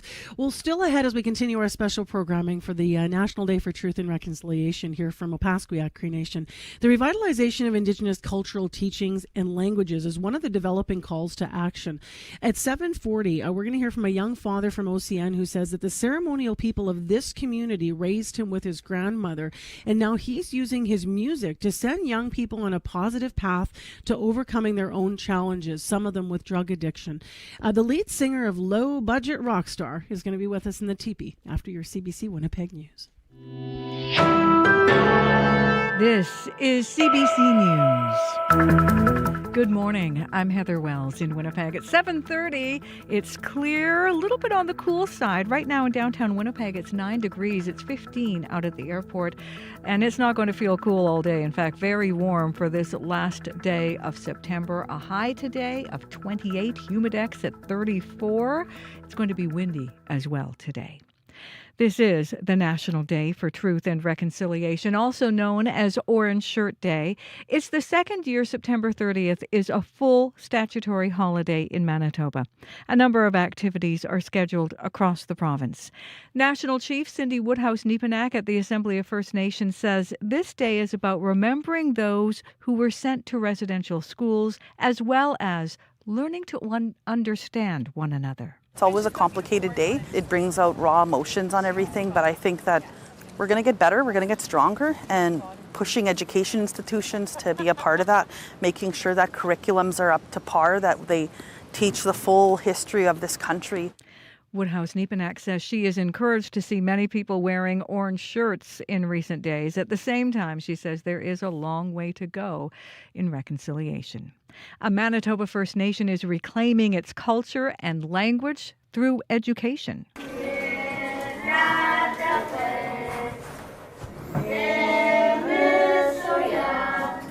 In Opaskwayak Cree Nation, a number of Cree speakers has been declining, and the community now has created a Cree immersion program. Of more than 500 students at Joe A. Ross School, close to 200 are enrolled in the immersion program. Principal Karen McGilvery says learning the language is vital to the community's future.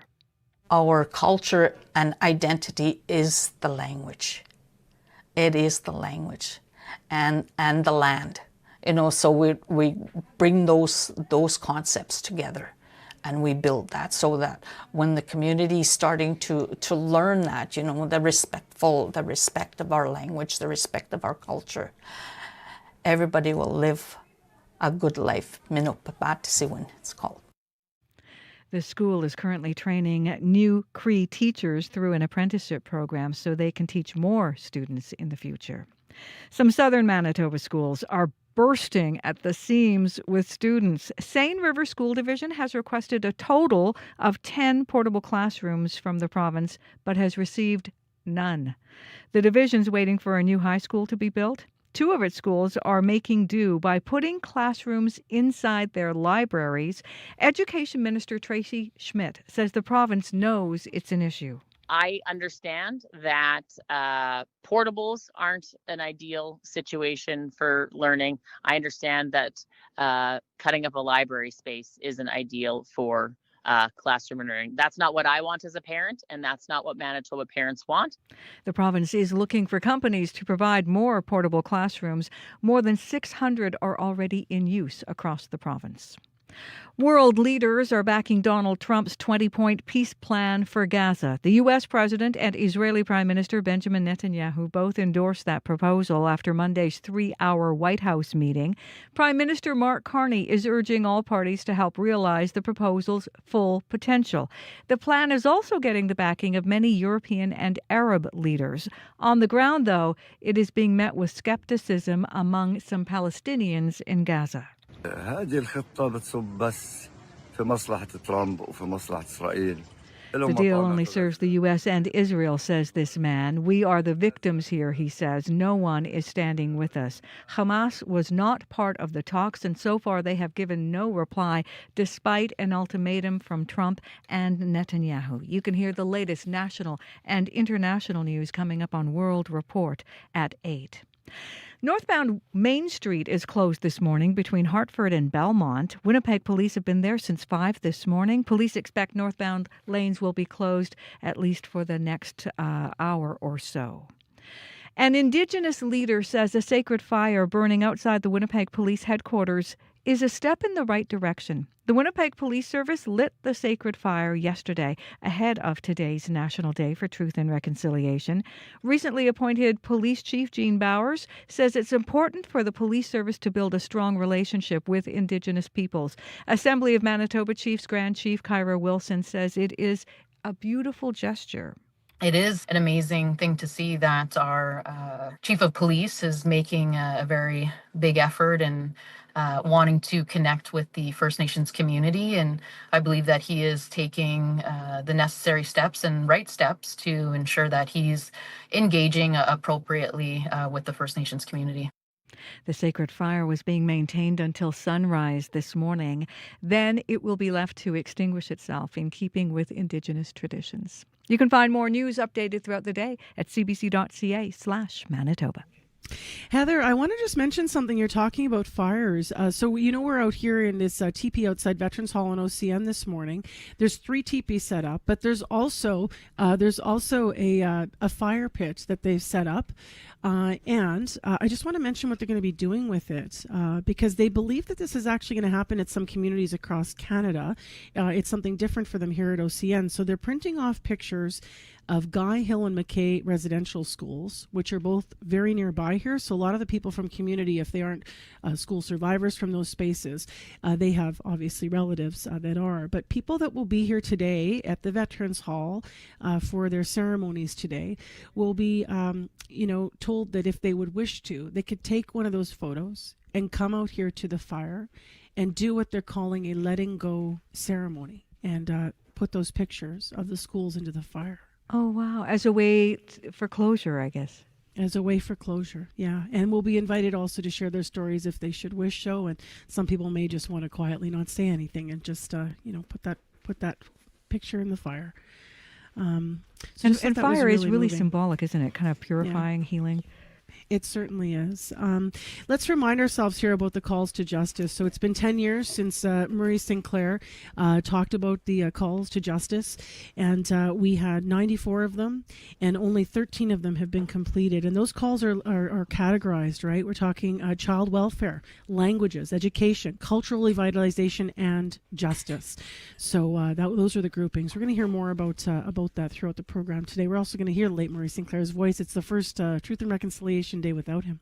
23 minutes to 8 right now. We need to go back right now, though, to Abby, who is following what's happening in weather and traffic. Yeah, good morning once again, Marcy. We're already seeing things warming up. The sun making its appearance in the region here down south. At Winnipeg, we're looking at a light morning. The winds will pick up through the day, and we'll see temperatures get into 28, and it's going to feel even more humid. Temperatures right now in Winnipeg, 9 degrees, clear outside, sun breaking through already. The Pembina Valley region, we're seeing 10 degrees there. Brandon is at 11. Dauphin is at 7. Gimli, we're seeing 13 to 15 degrees, depending on where you are. The Power Flin Flon surrounding areas, we're looking at 12, 13 degrees. The sunshine will hold through the day with some gentle southeast winds, and temperatures only gets to 25. Thompson, 6.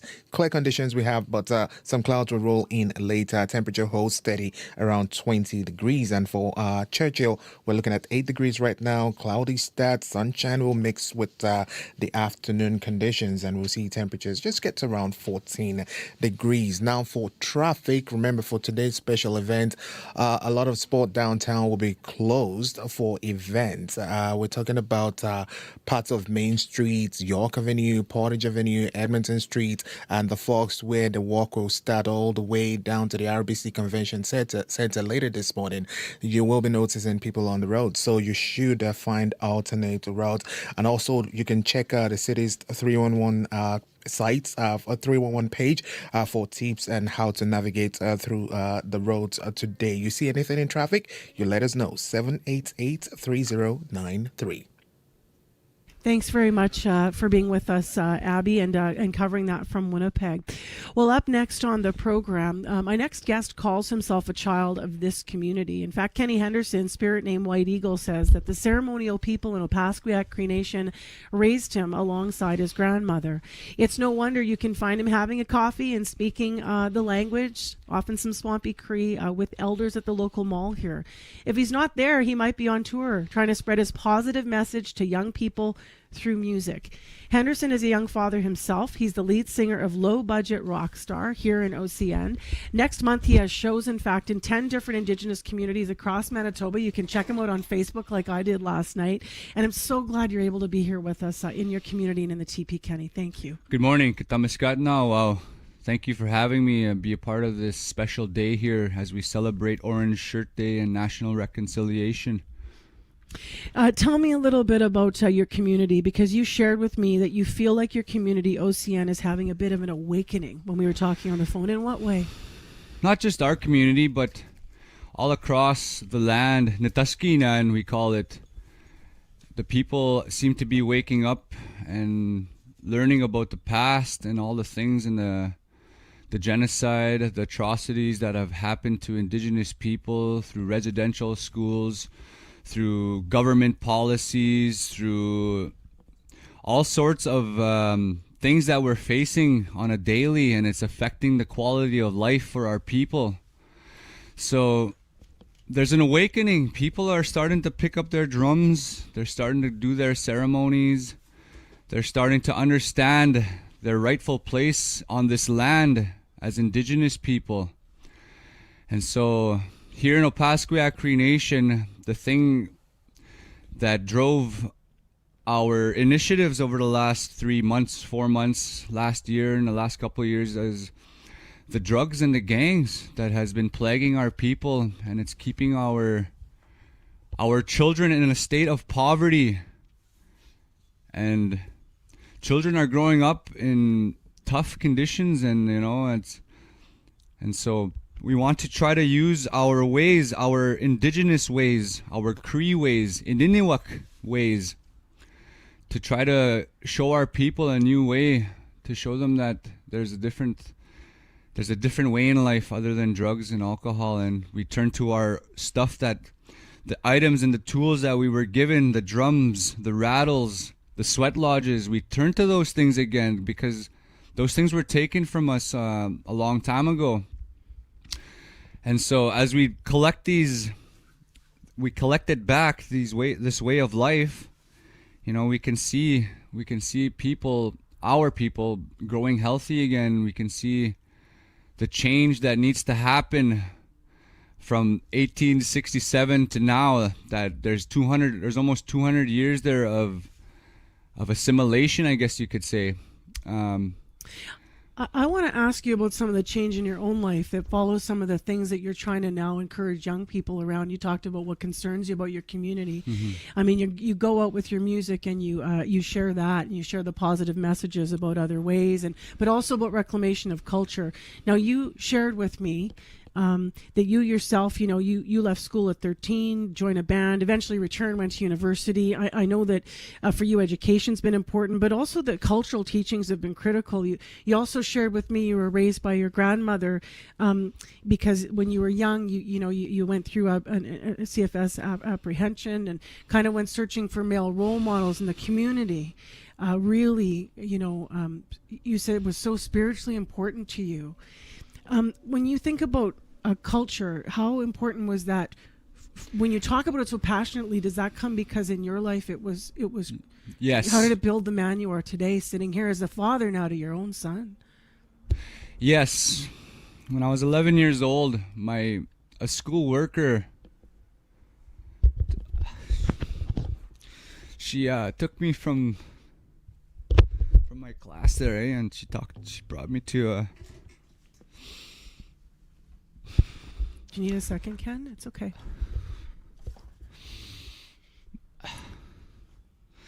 My relative, her name was Rosina McGilvery.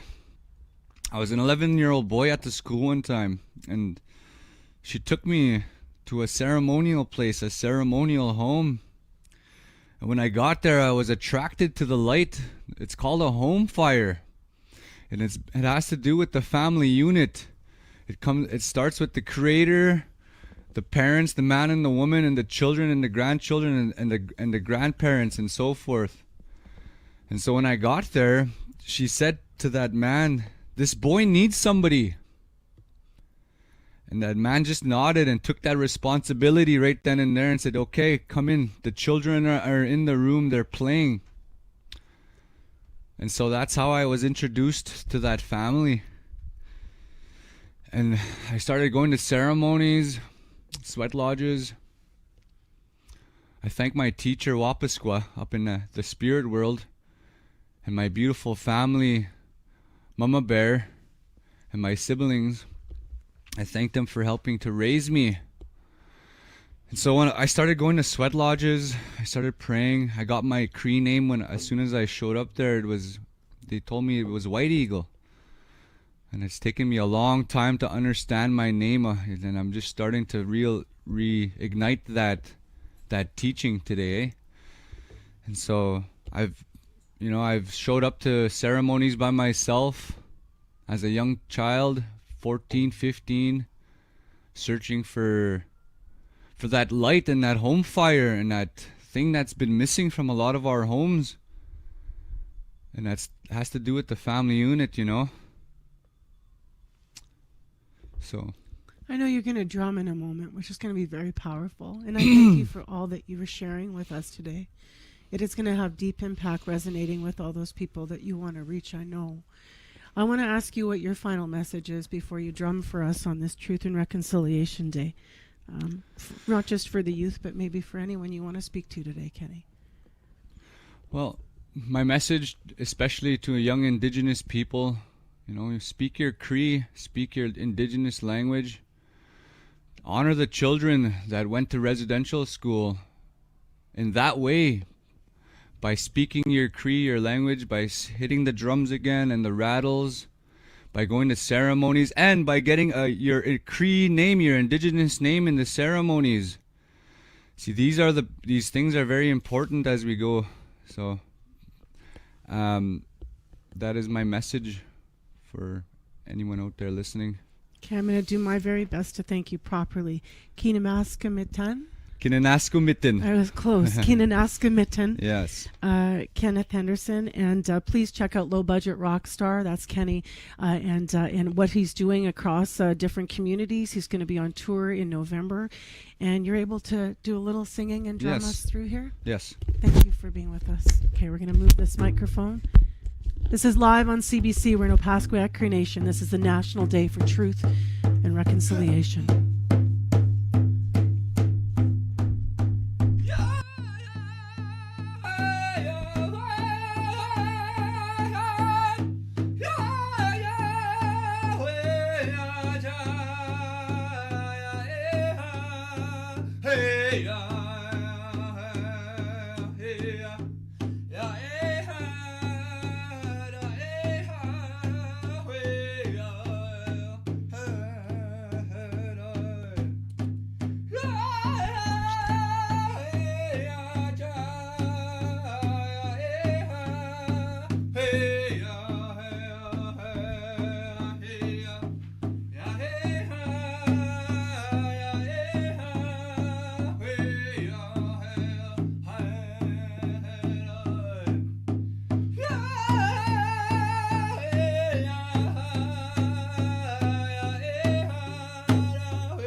Still ahead in the program from OCN. Next, we take you to the McKay Residential School site to learn some of the dark truths of what happened here in Manitoba.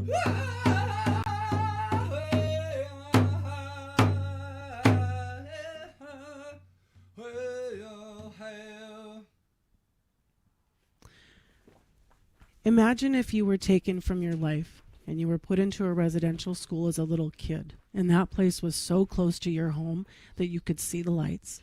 The sites of 2 residential schools are located here in this part of Manitoba. One is Guy Hill, the other is McKay. It's just 10 kilometers north of where we're sitting right now at OCN. In fact, later this morning, there's a breakfast there as part of what the community is calling the Ministikuk Legacy Project. The Swampy Cree word means Rocky Island, and that's where McKay School was. It opened in 1914 on Fisher Island, but it burned down in 1933.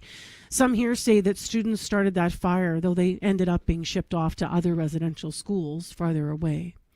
Today, the site is mostly an open field, where the school, what's believed to have been a hospital, a church, and the principal's quarters once stood. But there are some remnants of building foundations and a monument to the little kids that lost their childhoods. People from OCN visit with toys, little moccasins. You can see packets of tobacco there. There's also school visits where truths are shared.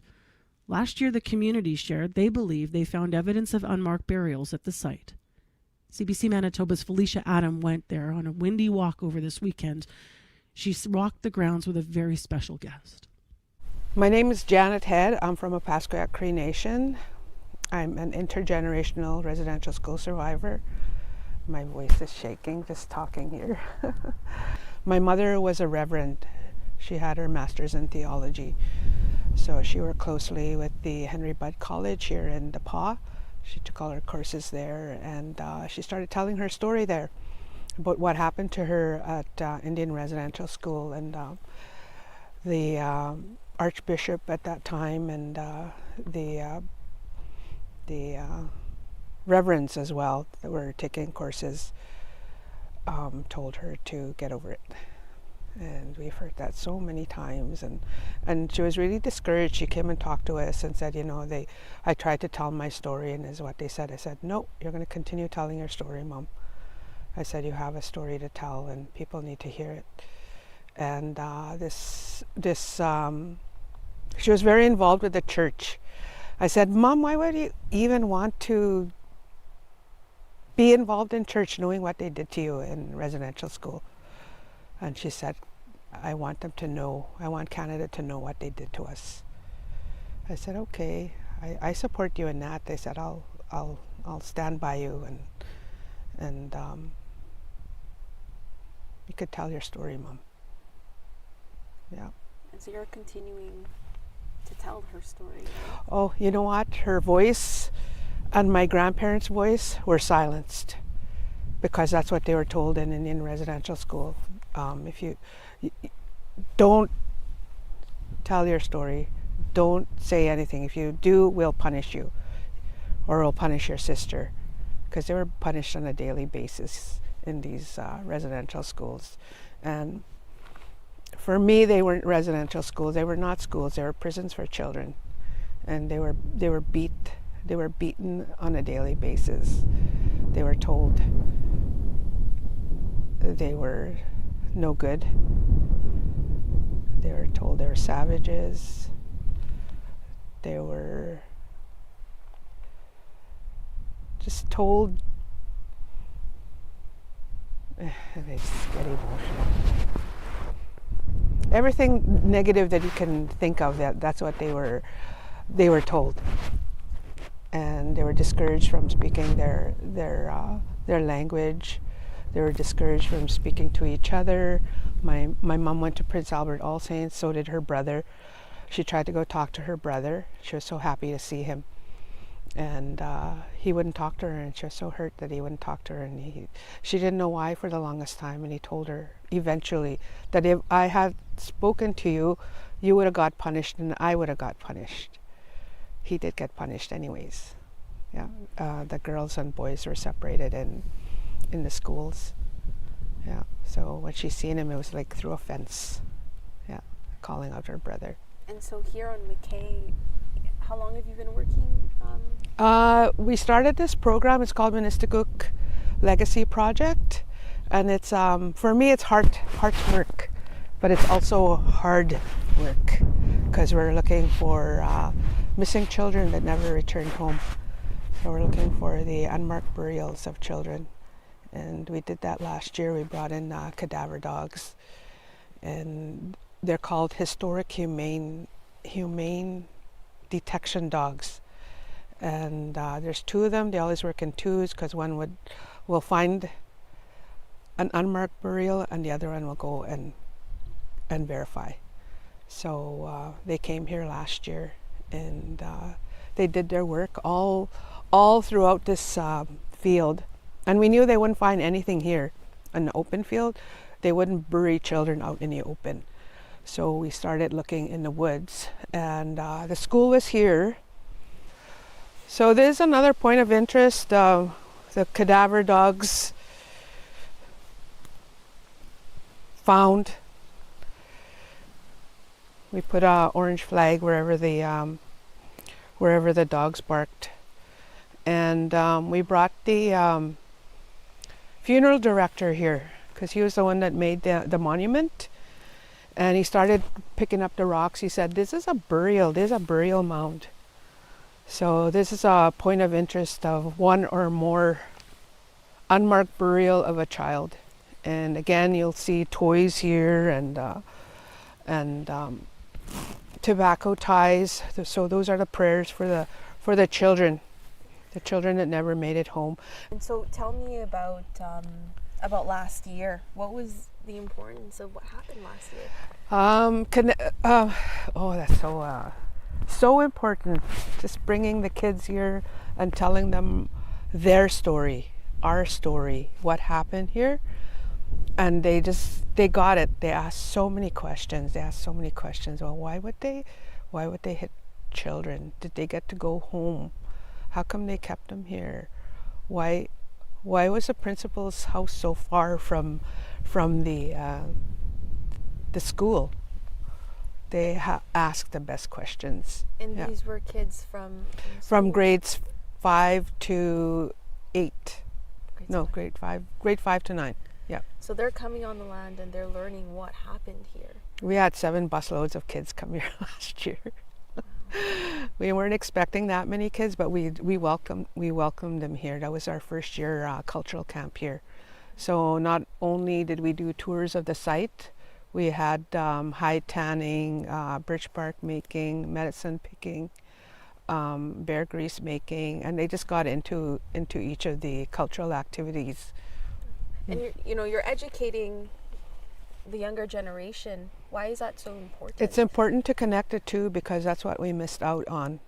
we missed out on that. My grandparents missed out on that. My mom missed out on that.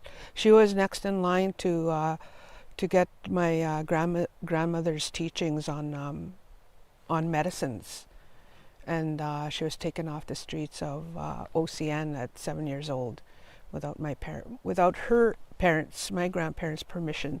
What the Indian agent do, they would go to the communities and round up the kids, and my mom couldn't run fast enough. They were taught to run if ever they seen a strange-looking vehicle, because right away they knew they weren't from the community, because there wasn't that many vehicles in Opaskwayak at that time. So my mom was rounded up with other kids in Opaskwayak, and they were taken to the train station. So my mom was probably one of the oldest. She was 7 years old. So they must have been picking up 5-year-old kids and 4-year-old kids. And I heard this story from other survivors that I helped during the independent assessment process when I went to help them at their hearings. And they said, I always remember your mom. I always remember your mom, because she held us while we were crying. On how her own mother would have been helping those other littler kids, and probably never had a moment for herself as a kid to do her own crying. So many people in this community today living those dark truths, sharing through education and looking to the future. That was CBC's Felicia Adam. She's going to have more on this story tonight on CBC News at 6 in conversation with Janet Head about the McKay residential school site. Travis Golby was a videographer on the piece. Janet works with survivors on residential school education by sharing her own family's history, and there's going to be a special event in the McKay school site today. There's a breakfast there this morning on Fisher Island. Well, we're not there. We're nearby at OCM for our special broadcast. Heather Wells is here, though, with quick headlines. Good morning. Yeah, northbound Main Street still closed between Hartford and Belmont. Police have been there since 5 this morning. Police say officers were called to help firefighters working on a fire in a commercial building in the 1700 block of Main Street. More news at 8:30. 2 generations of a family from OCN reflect on truth and reconciliation in the teepee, live on site after 8. Today on Q. For over 50 years, Tantu Cardinal has brought powerful Indigenous stories to life, from her early days in Canadian TV to big films like Dances with Wolves and Killers of the Flower Moon. Tantu Cardinal will be here to tell you what's changed in her time and what hasn't. I have a whole new world in front of me, and I'm only sensing it. Q with Tom Power, this morning at 10:30 in Newfoundland, and on CBC Listen, or wherever you get your podcasts. The CBC News is next. Coming up in half an hour, it's The Current with Matt Galloway. It's been 10 years since Murray Sinclair delivered the Truth and Reconciliation Commission report. Nearly a year after his death, 3 of Sinclair's relatives reflect on the meaning of stories, history, and knowledge, and look to an Indigenous future coming up on The Current. This is World Report. Good morning. I'm Marcia Young. A U.S. government shutdown could be just hours away. Republicans and Democratic Party members have left a congressional meeting without reaching a deal. The main issue, health care benefits and reforms. The Democrats want them, but the Republicans say those negotiations should be separate from the shutdown fight. The CBC's Willie Lowry joins me now from Washington. And Willie, what can you tell us? Well, the two sides appear no closer to a deal. Democrats, led by Senate Minority Leader Chuck Schumer and House Minority Leader Hakeem Jeffries, met with President Donald Trump in the White House for the first time since he took office last year. They were there to make their case. The Democrats are pushing for health care changes. They fear that health care costs for Americans will go up because of a spending bill passed in July. Schumer said the president appeared to hear their concerns. We have very large differences on health care and on their ability to undo whatever budget we agree to through rescissions. And I think for the first time, the president heard our objections and heard why we needed a bipartisan bill. Their bill has not one iota of Democratic input. That is never how we've done this before. Shortly after the meeting, President Trump released an AI-generated video mocking the Democratic leaders and perhaps telegraphing that a deal was unreachable. There is a midnight deadline. What happens if there's no deal? Well, the government shuts down. Essential services like hospital care, law enforcement, and air traffic control will continue, but a significant number of services will stop. Any government employee deemed non-essential will be put on unpaid leave. Vice President J.D. Vance said at the moment, that's probably the most likely scenario. The fact that they refuse to do that shows how unreasonable their position is. I think we're headed to a shutdown because the Democrats won't do the right thing. I hope they change their mind, but we're going to see. Republicans, who hold 53 seats in the Senate, need 60 votes to pass a funding extension that would keep the government running through October. If they don't find them, the government shuts down when the clock strikes midnight. Thank you, Willie. My pleasure. The CBC's Willie Lowry in Washington. The leaders of the United States and Israel have an ultimatum for Hamas: agree to their new peace plan or face the consequences. Here's U.S. President Donald Trump. I have a feeling that we're going to have a positive answer. But if not, as you know, Bibi, you'd have our full backing to do what you would have to do. Prime Minister Mark Carney is also supporting the deal. He says Canada is standing by, ready to support large-scale, sustained humanitarian aid operations in Gaza. But as Sep.30 reports, it's not clear if any of that will be enough for Hamas to agree to this plan. As they opened their news in Jerusalem this morning, many liked what they saw. The main appeal? A promise of war ending imminently after 2 stressful years. Israel can live with that agreement. I was really happy. It's still tentative. Hamas has not yet agreed to the 20-point peace plan presented by U.S. President Donald Trump and endorsed by Arab leaders, Israel, and the Palestinian Authority. And even now, there are details with different interpretations. For instance, the plan calls for a credible path to a Palestinian state in the future. Something Israeli Prime Minister Benjamin Netanyahu says absolutely not. Political observers like Ansel Pfeffer say Netanyahu had to be pressured to agree on a ceasefire. But what Trump did last night was he put a full stop which could possibly end the war in Gaza after 2 years. And Netanyahu was forced to say, yes, this is a great idea, and we're going along with it. And that's the milestone. Even Israel's right wing is grudgingly accepting the plan, with a hardline cabinet minister predicting it could end in tears for Israel. There are plenty of tears in Gaza. They want the war to end, but worry their interests are being set aside. Nabil Awad doesn't think there are enough guarantees Palestinians will be allowed to stay. Sasha Petrusik, CBC News, Jerusalem. Colombia's foreign minister is so frustrated with the Trump administration, she has renounced her U.S. visa. The finance minister has also done the same. After weeks of growing tensions over drug policy and the buildup of U.S. naval vessels near Venezuela, tensions between the U.S. and Colombia came to a head on Friday. Colombia's President Gustavo Petro was in New York. He called for the creation of an international army to liberate the West Bank and the Gaza Strip. And the U.S. State Department responded by revoking his visa. Now members of Petro's government are taking a stand. They say they will not visit the United States. Rescue workers in Indonesia carry a man out of the rubble of a collapsed school. It happened in the East Java province on Monday afternoon. At least 3 students are dead. Several others are still missing. Emergency workers are running water and oxygen to those who have been trapped for almost 24 hours. Nearly 100 people were taken to hospital. Officials say 2 additional floors were being built on top of the concrete building, and it appears the foundation couldn't support the weight. Alberta's teachers are poised to walk off the job. A province-wide strike could start as early as next week. 51,000 publicly funded educators voted on the province's latest offer, and it was rejected by the vast majority of the union members. As Liam Newbigging reports, that means class could be canceled for more than 700,000 students in Alberta. Teachers will be on strike on October 6th. Jason Schilling, president of the Alberta Teachers Association, says the deal failed to change teachers' minds. Of more than 43,000 votes, nearly 90% said no.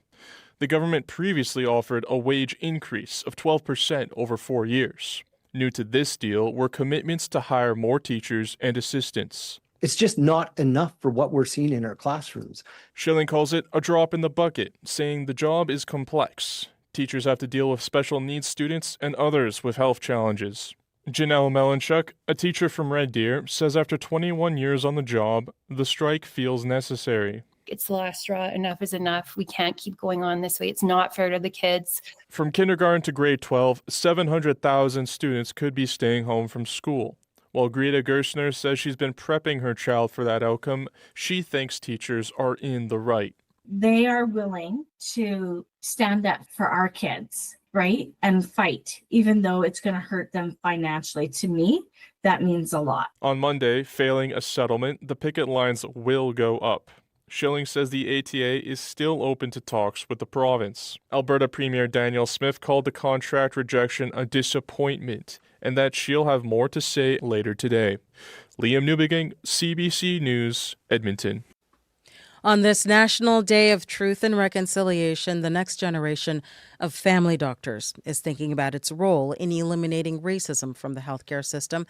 It's an especially contentious issue in Quebec. That province is being urged to fully implement what's known as Joyce's Principle. It aims to guarantee Indigenous people can access healthcare without discrimination. But as Natalia Weichsel reports, only some schools are teaching it to medical students. The patient is the expert in the room. The community is the expert at the table. Alex McComber stands before a classroom at McGill University's Department of Family Medicine. As the assistant professor begins his lecture, he reminds his students about the importance of Joyce's Principle. Bottom line, it's about fair, equal, respectful treatment. Joyce Echequan was an Atikamekw mother of 7 who died in a Quebec hospital in 2020 as staff hurled racist comments at her. Her death led to the creation of Joyce's Principle. It's a call to action for the Quebec government to address systemic racism while guaranteeing health and social services free of discrimination for Indigenous people. So far, we have learned about the history and the background of the Indigenous people. Amir Chalati has been enrolled in the class since August. Chalati wants to become a family doctor. And he says that learning about Joyce's Principle will help him build better relationships with Indigenous patients. Actually, I encourage everyone to join these kinds of classes. McGill University adopted Joyce's Principle into their teaching in 2023 and is one of only 47 institutions to do so in the province. Juliette Zubey is a spokesperson for the Office of Joyce's Principle. She says it's often adopted only through the commitment of a few individuals, something Zubey says isn't sustainable. It will not be enough until the changes come from a systemic level. Zubey says that 5 years on, the Quebec government still hasn't acknowledged systemic racism or fully adopted Joyce's Principle. Natalia Weichsel, CBC News, Montreal. And that is the latest national and international news from World Report. News anytime at cbcnews.ca. I'm Marcia Young.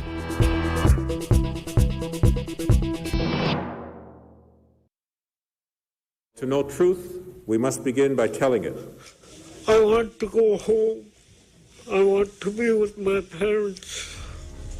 But there is no way I could. I have a scar on my head from that wooden ruler. Couldn't they have done it differently? With kindness instead of treating us like, I would have to say, cattle. For the survivors in this room, the most important gesture of reconciliation that they will ever see in their lives is for you to tell them that you love them.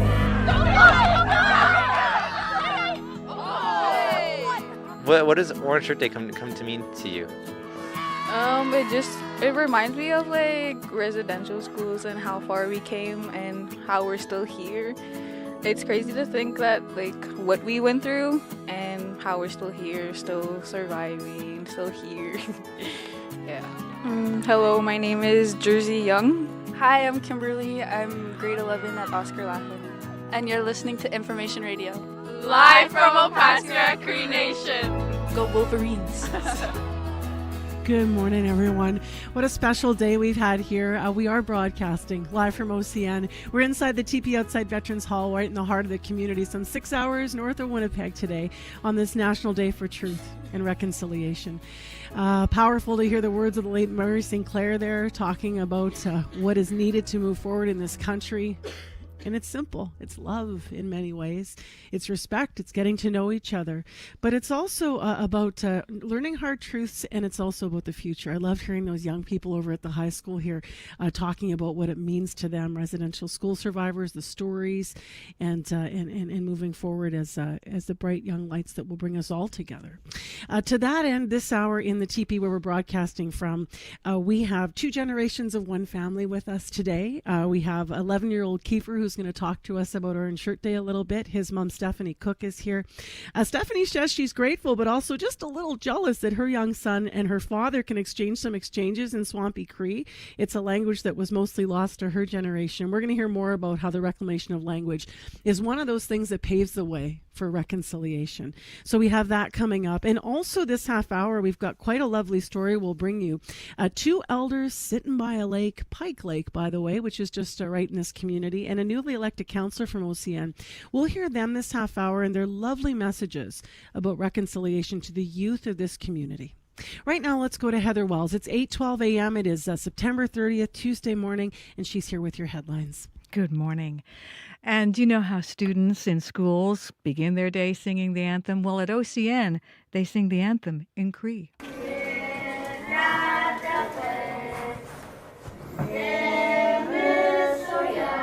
The students are in Cree immersion as the community reclaims its culture and its language. We're going to hear more about that. Also here in Winnipeg, police and fire crews are in the 1700 block of Main Street, where there has been a fire in a commercial building. They have been on the scene since 5 this morning. Northbound Main still closed between Hartford and Belmont. And we will bring you the latest in our next local news coming up at 8:30.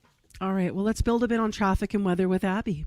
Yeah, it's going to be a warm and sunny day in most of the regions across board. Today, we're seeing temperatures climb to 25 in the northern part of the province, and we'll see 28 to 30 in the southern regions. Winnipeg currently 8 degrees, other regions in 7 to 15, while up north we're seeing 6 to 12 degrees. Sunshine will dominate the day, both north and south. Now, talking about those traffic, let's highlight some of the closures you'll be experiencing today. Downtown closures for the Orange Shirt Day Healing Walk. We're looking at northbound Edmonton Street, 8 a.m. to 5 p.m. It's going to be closed. Westbound the Fox Market, that's from Israel Asperway all the way to the Fox. It's going to be closed between 10 and 4 p.m. Northbound Israel Asperway from the Fox all the way down to York will be closed from 10 to 4 p.m. Westbound York, it's going to be closed. That's down to Main Street from 10 a.m. all the way down to 4 p.m. If you're looking at eastbound York Avenue, Edmonton Street to Carlton, it's going to be closed between 11 and 4 p.m. And then eastbound Portage between Main Street and Edmonton Street, it's going to be closed between 10 a.m. and 4 p.m. And the last one from northbound Main, that's from Portage Avenue all the way down to York Avenue, it's going to be closed from 10 a.m. to 4 p.m. Other downtowns, regions that would be impacted, you'll definitely see signs for detours, and bus route will also be routed. So you can check your schedules online at 311 or just call 311 and you should get more information. You see anything in traffic, let us know. 788-3093.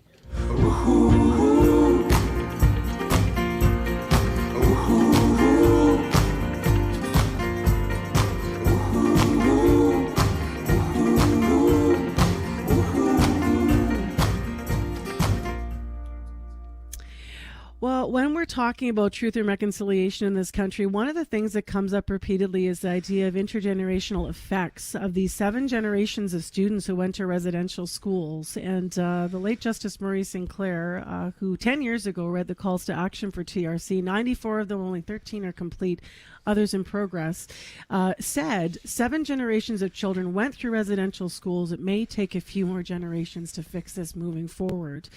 And so we thought it would be nice this morning to meet 2 generations of a family here in OCN. So I'm honored to have them in the TP here. We're just right on the First Nation this morning. So Stephanie Cook is here. She works in operations at the local Smart Farm here. Hi, Stephanie. Good morning. Thanks for being here. I'm just going to get you to slide your mic up a little bit so we can hear you. There you go. We got you. We got you. And Kiefer Pelly's here too. Hi, Kiefer. Hi. How old are you? I'm 11. Oh, cool. What school do you go to? Joy School. Oh, awesome.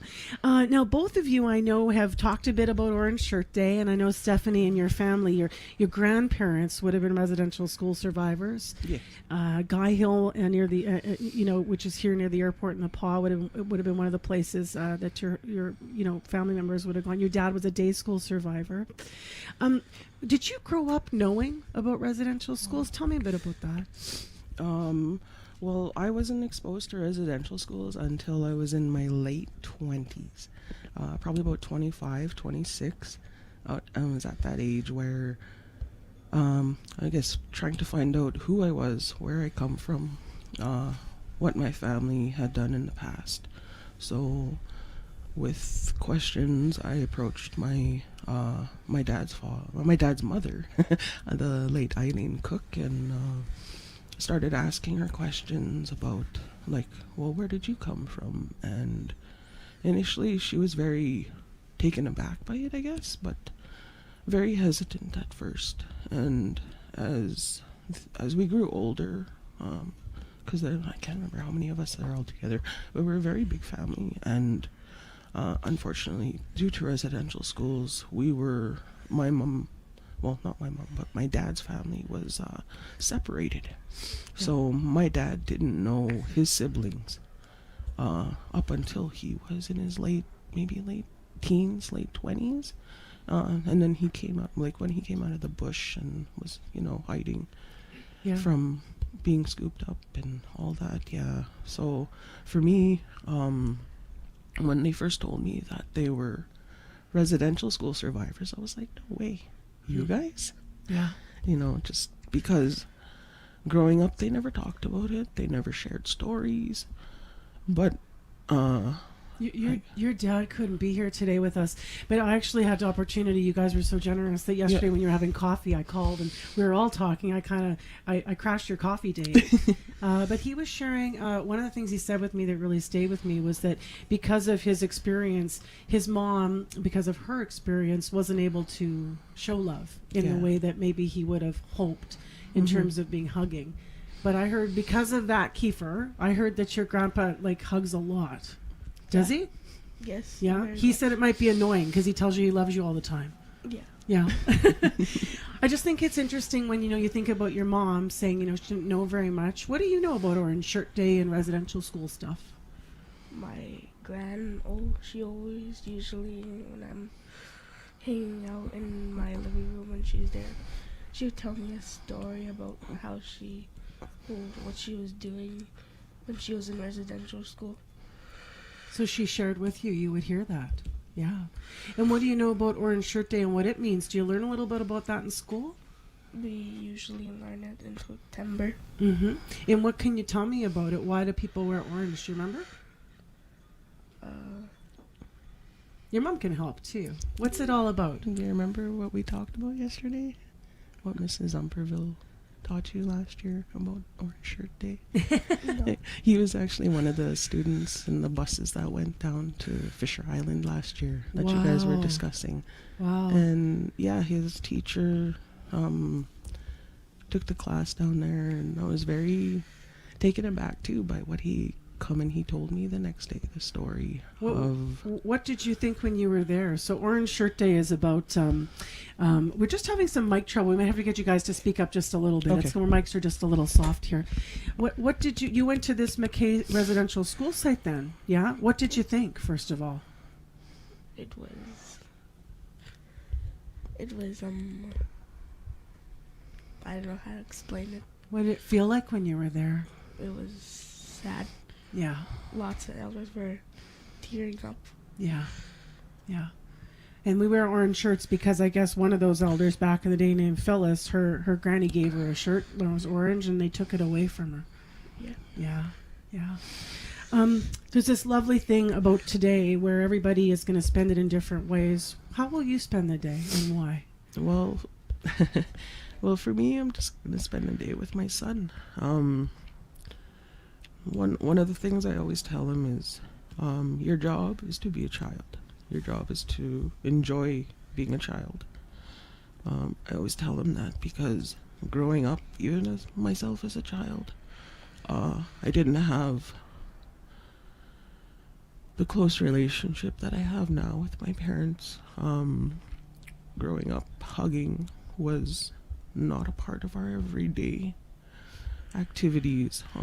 Telling each other that we love each other too. Simple things such as that most normal people take for granted. It was something that we had to learn, something that we had to struggle with, because like throughout my youth, throughout my adolescence, and into teenage, and then also into adulthood, I struggled with that identity of self. I didn't know who I was. I didn't understand my culture, and I think that's probably one of the reasons why I turned to addictions. I had a drug addiction. I was an alcoholic, and what changed that honestly was becoming pregnant with my son. You changed that. Yeah, he was a big change in it. What do you think the key is for that journey for others in this country who may be on their own path to identity and also grappling with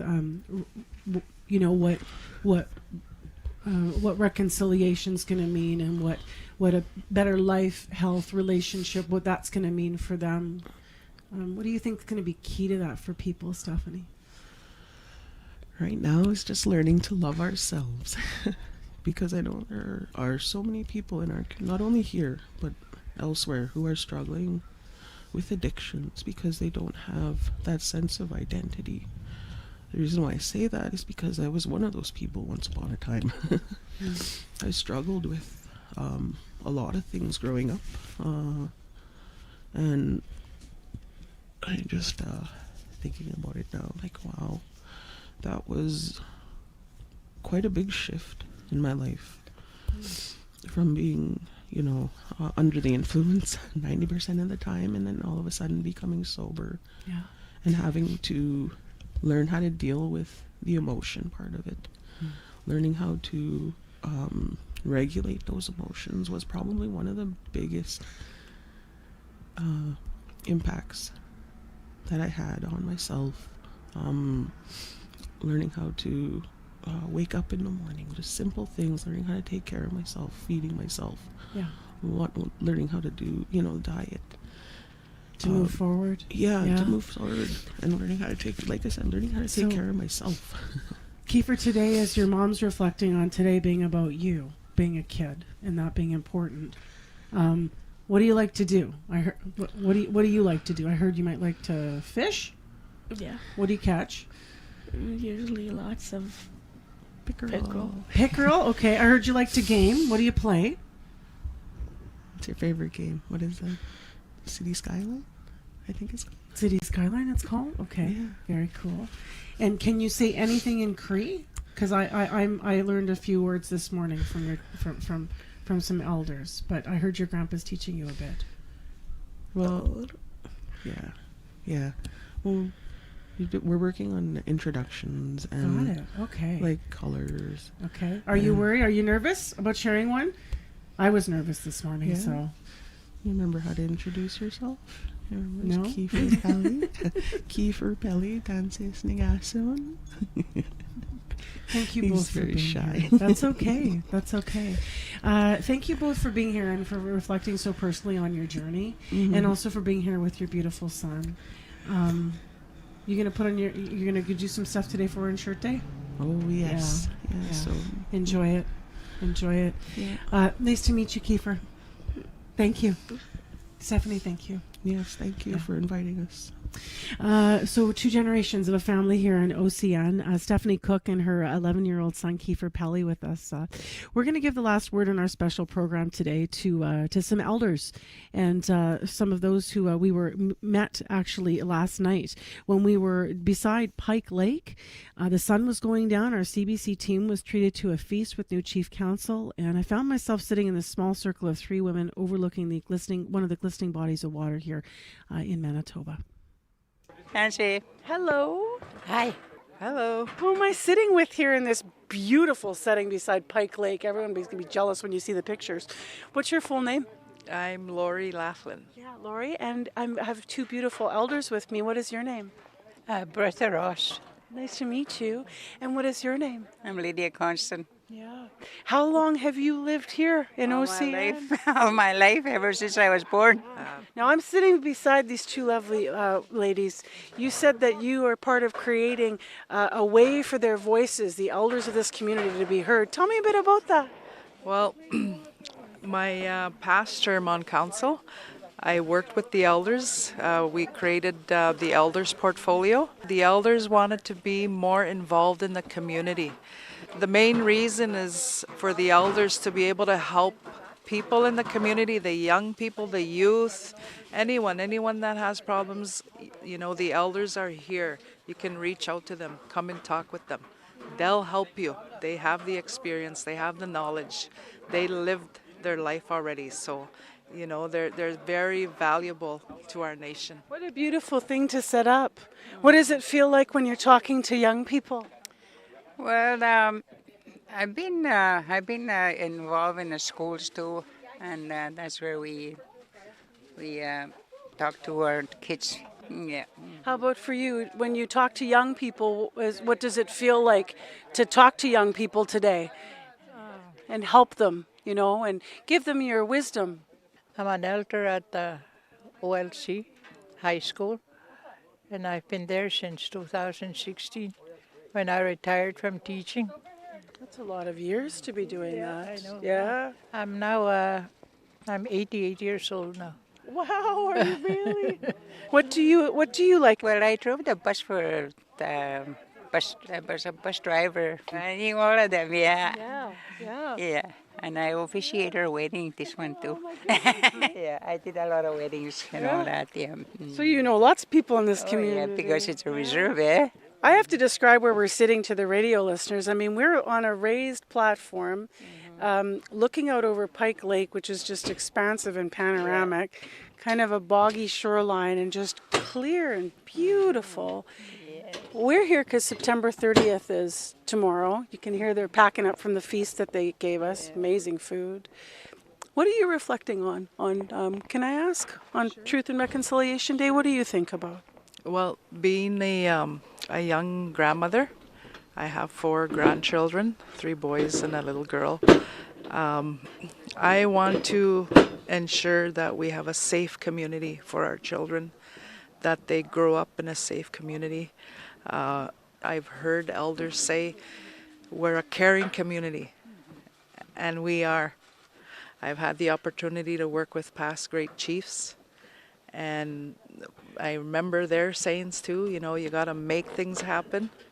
You know, it won't come to you. You got to do it. So things like that stick to my mind, you know, looking back, reflecting back on them, how they took care of us. So it's now our turn, and as I think it's important that we be role models and we teach the young ones coming up, you know, how to look after us, because we're going to be elders someday too. That is so beautifully put. Thank you very much for having us here and for welcoming us in your beautiful way. Yeah, thank you. Thank you. Thank you. Thank you. Every child matters. So that just sticks to my mind, especially on this day. Yeah. Your CBC News is next. This is CBC News. Good morning. I'm Heather Wells in Winnipeg at 8:30. Partly cloudy, 16 degrees now at the airport. We're headed to a really warm high for the last day of September, 28, and windy in Winnipeg this afternoon. The constituency office of Nahanni Fontaine was on fire earlier this morning. Police and fire crews were called to the 1700 block of Main Street before 5 this morning.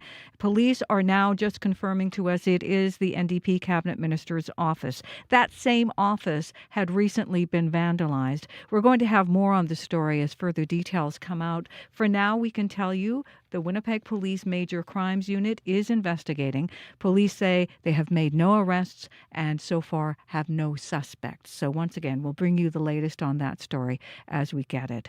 Today, as we've been telling you, is the National Day for Truth and Reconciliation, also known as Orange Shirt Day. It is the second year September 30th is a full statutory holiday in Manitoba. A number of activities are scheduled across the province. National Chief Cindy Woodhouse-Nepenak of the Assembly of First Nations says this day is about remembering those who were sent to residential schools as well as learning to understand each other. It's always a complicated day. It brings out raw emotions on everything, but I think that we're going to get better, we're going to get stronger, and pushing education institutions to be a part of that, making sure that curriculums are up to par, that they teach the full history of this country. Woodhouse-Nepenak says she is encouraged to see many people wearing orange shirts in recent days. At the same time, she says there is a long way to go in reconciliation. Reclaiming a language. Tatse wasasak. Mino kisakau. Oni mitamawi pisam. A Cree immersion class at Opaskwayak Cree Nation near the Pas. The program was created 20 years ago after community members realized the number of Cree speakers was getting smaller. Stella Young is a grade 3 teacher at the school. We do a lot of different activities to make it fun and to make them remember the words.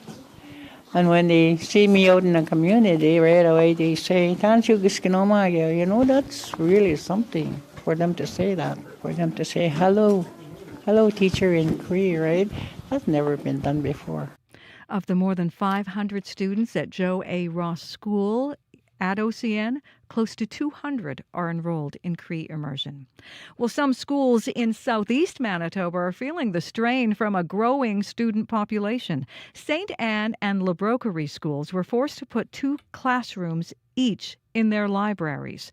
The Seine River School Division requested 9 portable classrooms for those 2 schools and didn't get any. Superintendent Colin Campbell says they're doing what they can in the fast-growing communities. We had to renovate the library space, and now you have to add more students to current classroom space that we have. So class sizes increase, and looking at our registrations in those 2 communities, they are 2 of our fastest-growing communities. The province says it has more than 600 portable classrooms, but all are being used, and they have asked companies to submit bids to provide more portables for schools. An Indigenous leader says a sacred fire burning outside the Winnipeg Police Headquarters is a step in the right direction.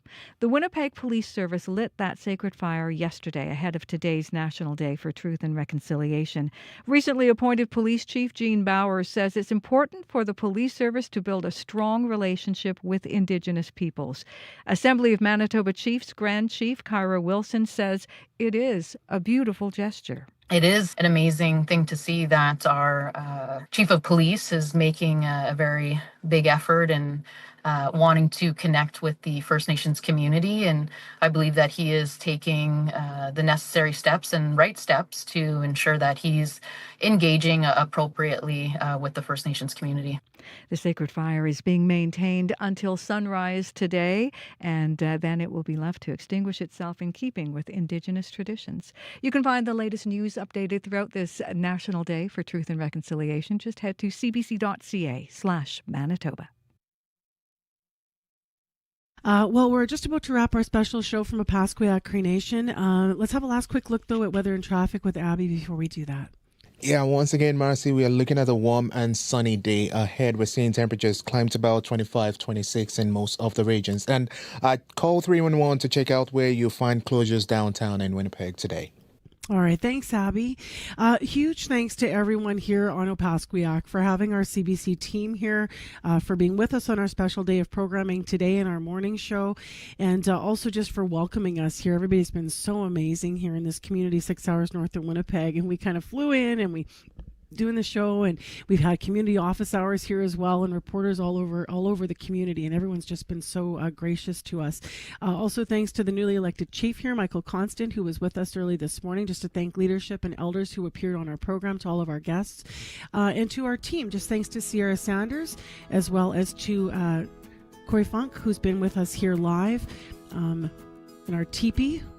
It all worked out well. Didn't know if we'd be able to do this and pull it off here from this very special location outside Veterans Hall, but we did it with a lot of people helping. I think we're going to end today's show just with some words from Maurice Sinclair. So 10 years ago, the calls to action, some 94 of them.